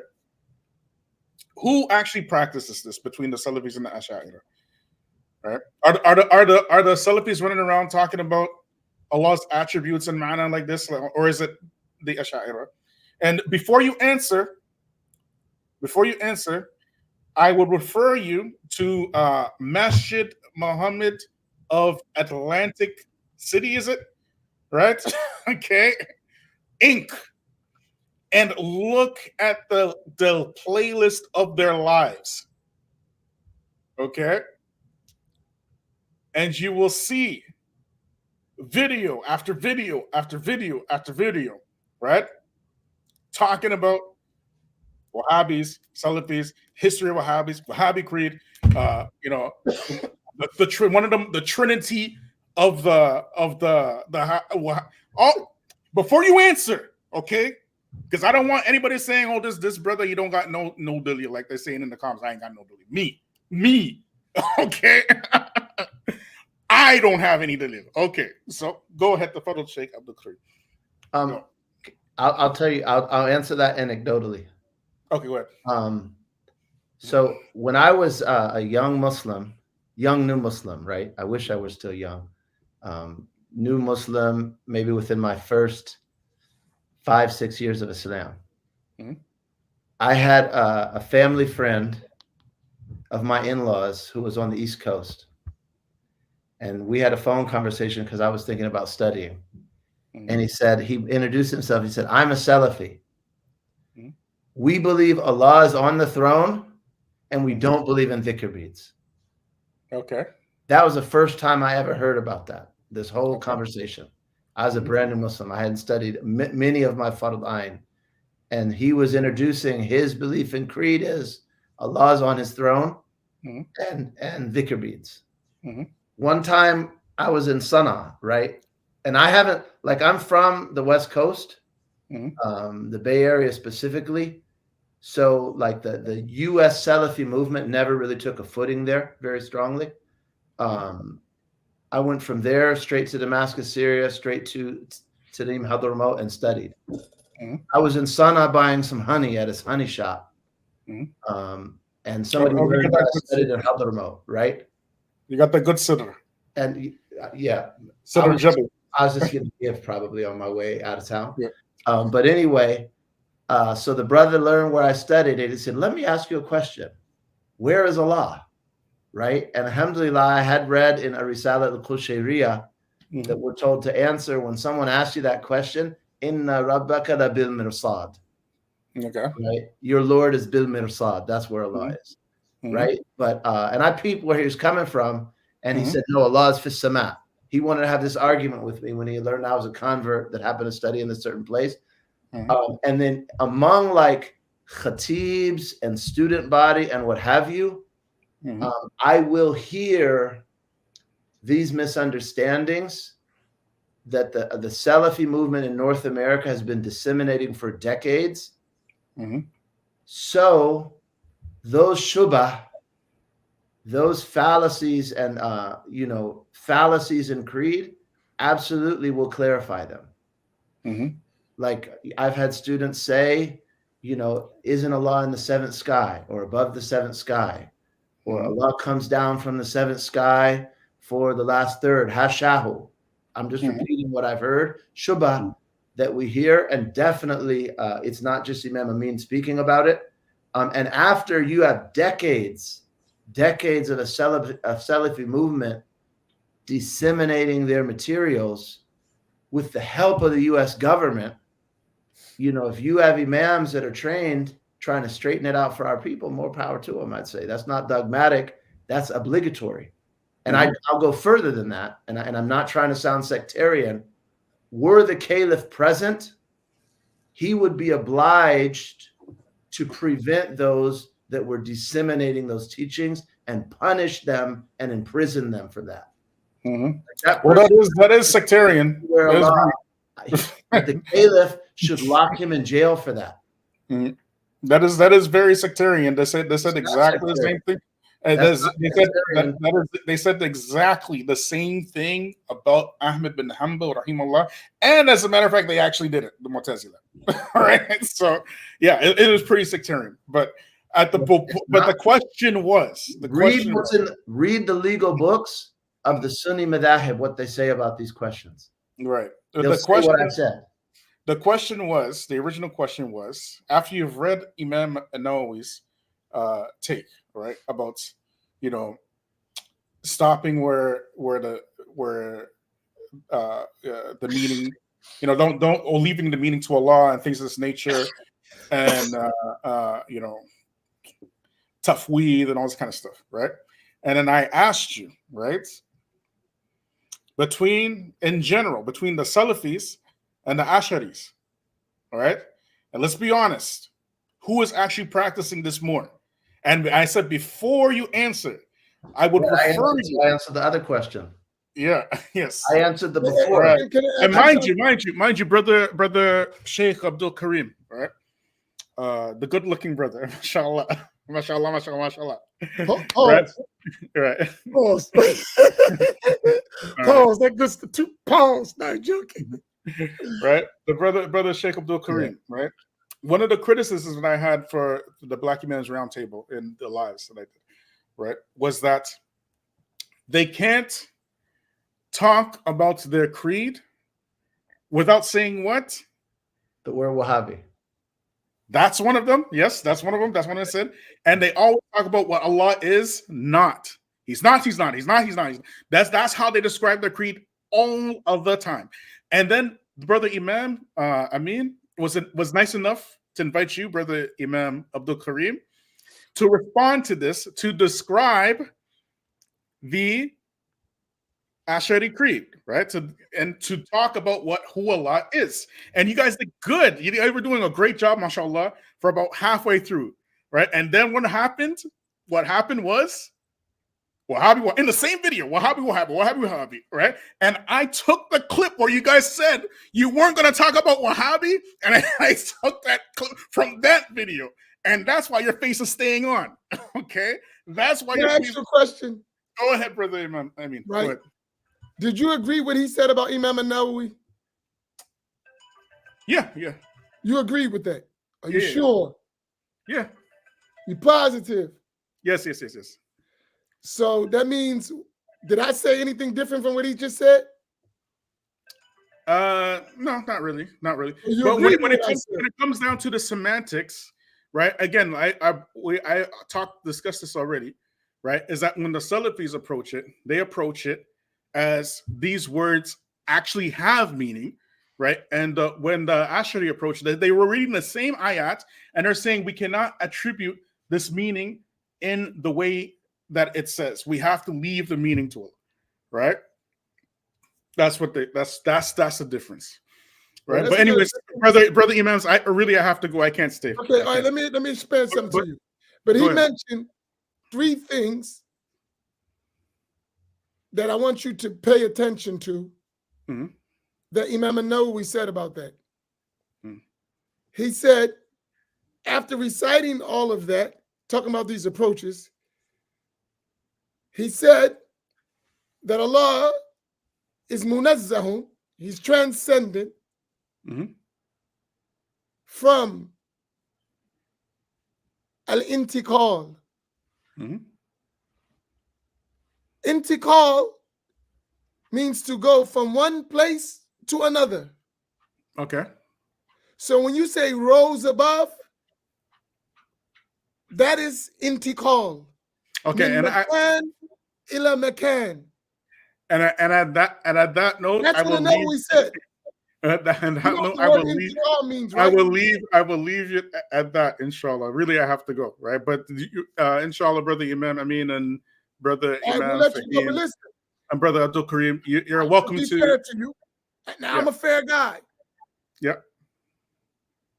What's your the features, right? The What is it features, called? the features. So Yes. he has his platform, the features. Yeah. As you clearly say, the statements of conviction about Allah, we do not agree and we don't advise you to accept them. But he talks about many other things that are good things and they are beneficial. And if you wish to listen to those beneficial things, take the benefit. As for the belief in Allah, we don't agree with that. We don't support it.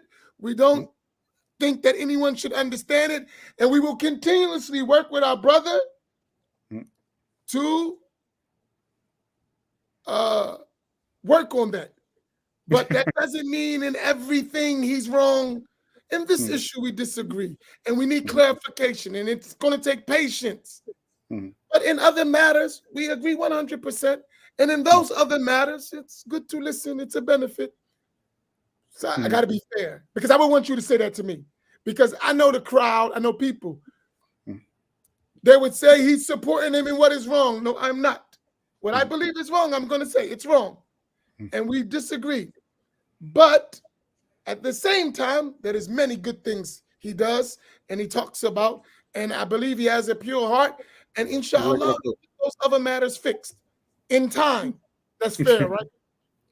Jazakallah khair. Jazakallah khair. Hayakumullah, brother Imam. Am I fair? And of course, and you're also invited to my channel anytime. When you bring him, right? And anytime, min ayuni. You just tell me. Brother Bilal, I didn't get to answer the second of your two questions, though, about the tafweed. Can I just, a 1 minute, I just need a 30-second answer. What's a 30 seconds? Sheikh Abdul Kareem, he's been in that hot seat for for almost 2.5 hours. Brother Imam, I mean, I just to be clear, right?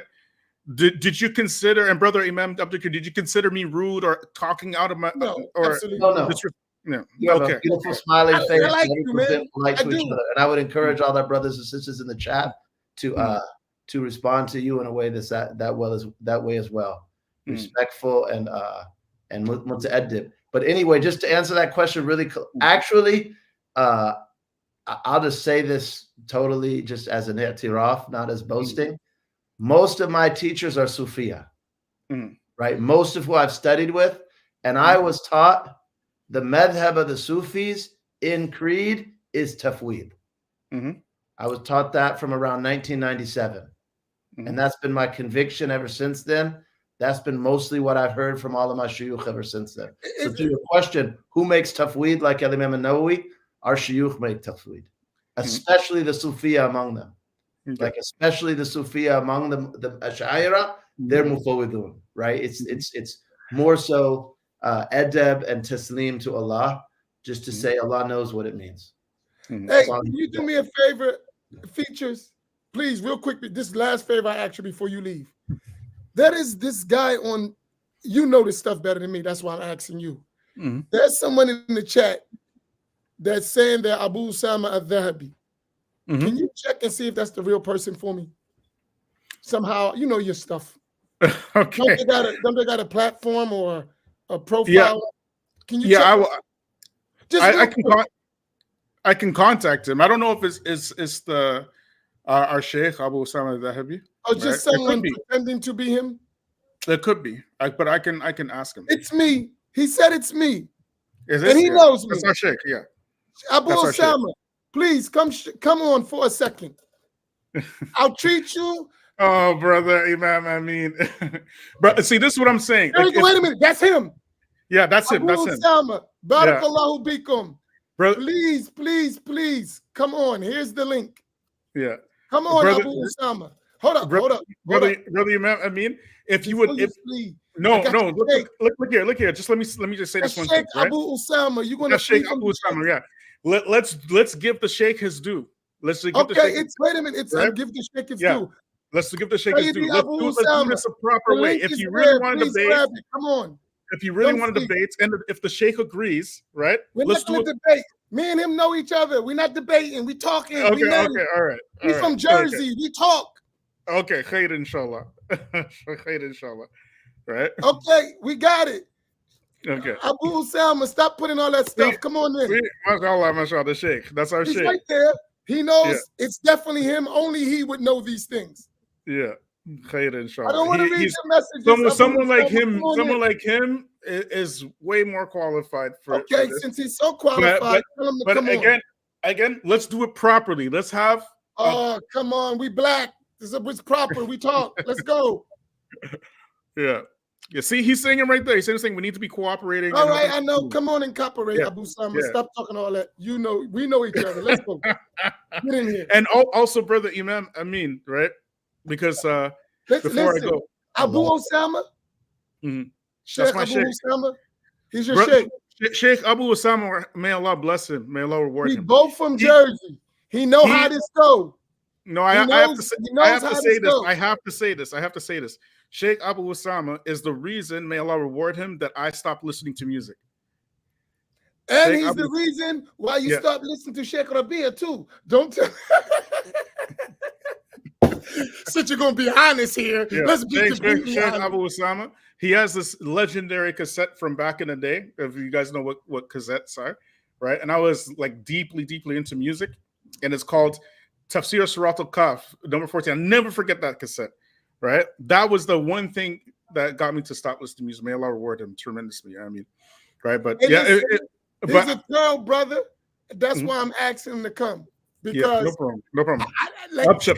Know what y'all do? Y'all do this stuff. Y'all hit and run. Y'all hit and run. I've been here for 2 hours after work. And it's still hit and run. What do you call overstaying your guesthood? What do you call that? Here's my point. Yeah.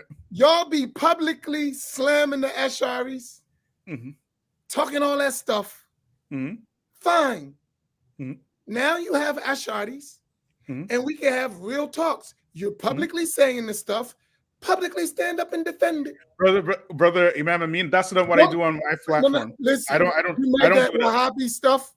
You said it. You promoted it, and we shared it. You got a lot of like from us. You said the Wahhabi stuff. I just took what you said, right, and put it in a short with Sheikh Imam Abdul Karim's beautiful, mashallah, his nur. So his face has nur, mashallah. Here's my thing. Okay. And I'll say this. And Sheikh Abu Osama knows me. He met me. You know how I am. I don't change. Face to face, behind the back, whatever it is. Listen, we're having these discussions. If anyone's going to fix it, it's going to be people like us. Yeah. Right? So it ain't the discussion. It is to have the discussion and really talk, because he can talk in ways you can't talk. I can't have the same conversation with you that I can have with him, right? Yeah, of course. It would be totally unfair to have that conversation with you. He's a chick,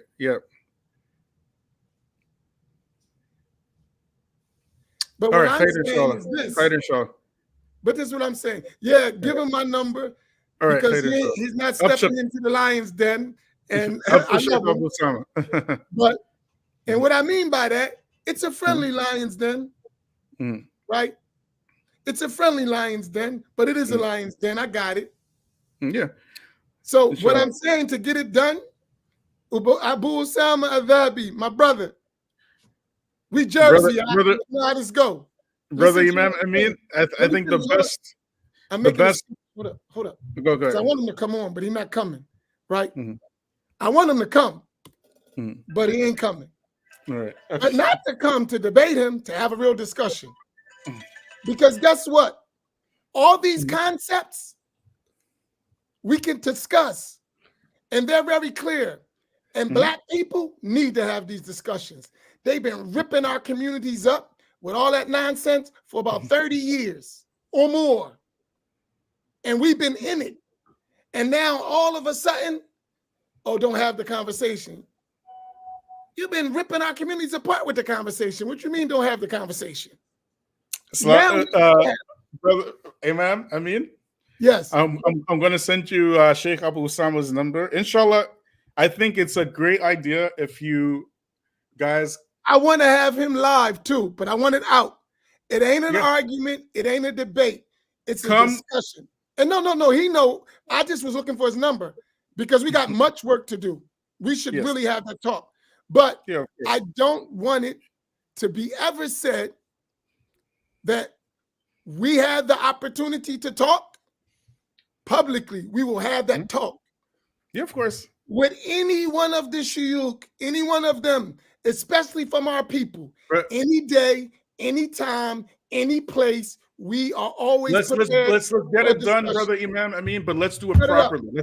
Let's do it properly. What's properly? Yeah. When you call us deviant Sufis in public, isn't that properly? No. When you call us deviant, brother Imam, I mean, with all due respect, did you not say all kinds of stuff about Wahhabis? Who's the Wahhabis? The Wahhabis? Is it me? Am I the Wahhabis? I don't think you're a Wahhabi. I think no, seriously. Come on. I don't think you're a Wahhabi. I think you're a default Wahhabi. There's a default Wahhabi. Okay, so since you listen to us, so what's good enough for the goose is good enough for the gander. We're going to do this, right? No. I don't have a problem with that. Yeah. Now, so let's because we Ash'ari. We follow the way of Tasawwuf. There's no hiding that. Yeah. We are Ash'ari, we are Sufi, we are Shafi'i. That is us. There's no hiding about it. No duck and wreck. No. And just like Imam al-Nawawi, just like Al-Hafiz ibn Hajar al-Asqalani, just like Al-Hafiz al-Iraqi, just like Ibn Salah, just like all of our great Imams were Ash'aris, Sufis, Shafi'is, Hanafis, Malikis. That's Ahl-Sunnati wal Jama'ah. Okay, brother Imam, I have to go, man. It's almost 11. I got to work tomorrow. And please call me on because we got to clarify it on your platform. We gave you your light on our platform. You got to do the same. Bring us on your platform.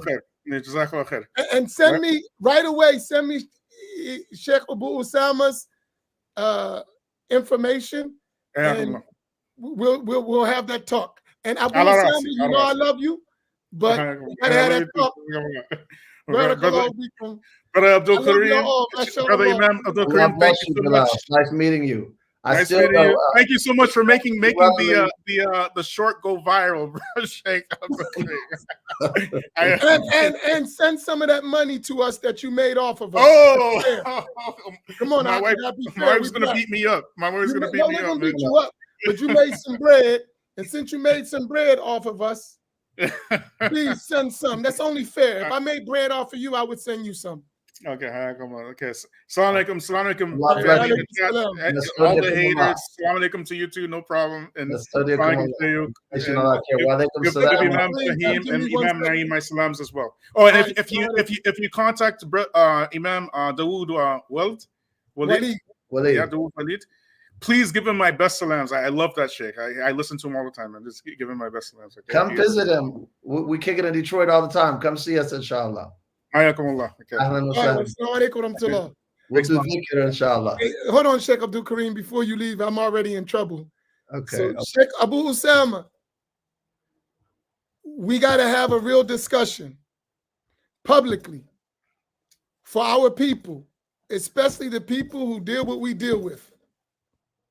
Me and you had a real talk, and we need to have that real talk publicly. Our people desperately need to see us be able to relate. Even if we don't see eye to eye, we need to have that discussion. So I'll talk to you privately, but ultimately, we got to come publicly. Do you agree, inshallah? Not for a debate, for a real discussion with our understandings and our evidences and our proofs and everything we need as not a debate, because we brothers, a discussion, right? And that way we get it clear, so at least our people can stop really disputing without knowledge. They would understand. I think we could do that. I know we can do it because me and you do it. Barakallahu bikum. May Allah reward you. I'm glad you tuned in. Sheikh Abdul Kareem, do you have any thoughts to close us out with? Mashallah, I agree. We need to work. You know, our people are really hurting. Our people are really hurting, and we have to. I agree. The spirit of that. We need to make sure we're taking care of the people, and really, actually, I would say serving and working with our people and being patient with our people, and narrating and transmitting knowledge to them that we can trace through a chain to the Prophet ﷺ and to the Imams of the religion. That is the most healing of things, is to transmit Allah's word to a human heart and the sayings of his beloved, and the light that entails through a senate of those who have an aptitude. We absolutely have to do that. And in many, many things, we can cooperate with everyone from Ahlul Qibla, like poverty or a lack of chastity or abuse of substances or violence in our communities. We can cooperate on any of those things. And we can have discussions too. We're very right out in the open. I'm very comfortable to have these discussions, inshallah ta'ala. Allah bless you, Imam. So you got me into the side to jump in the mix. Hey, Sheikh Abdul Kareem, but here's the point, and I agree with him. We're going to have these discussions with learned people or without them, right? Right. They're going to happen. They've been happening. So among us, for our sake, we need to help us navigate this terrain. We can't just ignore it, right? And so what I'm saying is the people who have the ability, even if we work out how we do it, let's do it, right? I agree. In this way, no, the regular people, and we are among them, they won't be justified in their unnecessary debating, because people with more knowledge have already had that discussion and they talked about it. Do you follow what I mean? Yes, sir. So, and I believe it'll look different when we do it. But when someone else is doing it for us, I don't think it's going to work. But if we do it, I think it'll look different. And that's my honest belief. Because we have other things that we have in common that helps us get through it in a better way. But Allah knows best, and we'll give it. But I'll talk to Sheikh Osama, and inshallah, if he agrees and whatever conditions he make, we have a nice, beautiful discussion. And then we go get some of that camel meat that you've been promising and that dinner you promised me, and we go get that. That's Abu Osama. I'm just messing with him. He knows I love him. All right. You want to close this out, Sayyidi? You close it, inshallah. No, you are the sheikh. No, anta sheikhuna. Older too. Bismillah. Amin. You already need me to close. Amin. لا أنت. عندك. ما بأحلف عندك. أنت أفضل مني. تفضل. أستغفر الله. آمين. آمين. ببركة شيخكم ما شاء الله. كم تفضل. آمين. عندك بركة شيخكم. آمين. الله. بصير أسرار الفاتحة. فاتحة. بسم الله الرحمن الرحيم.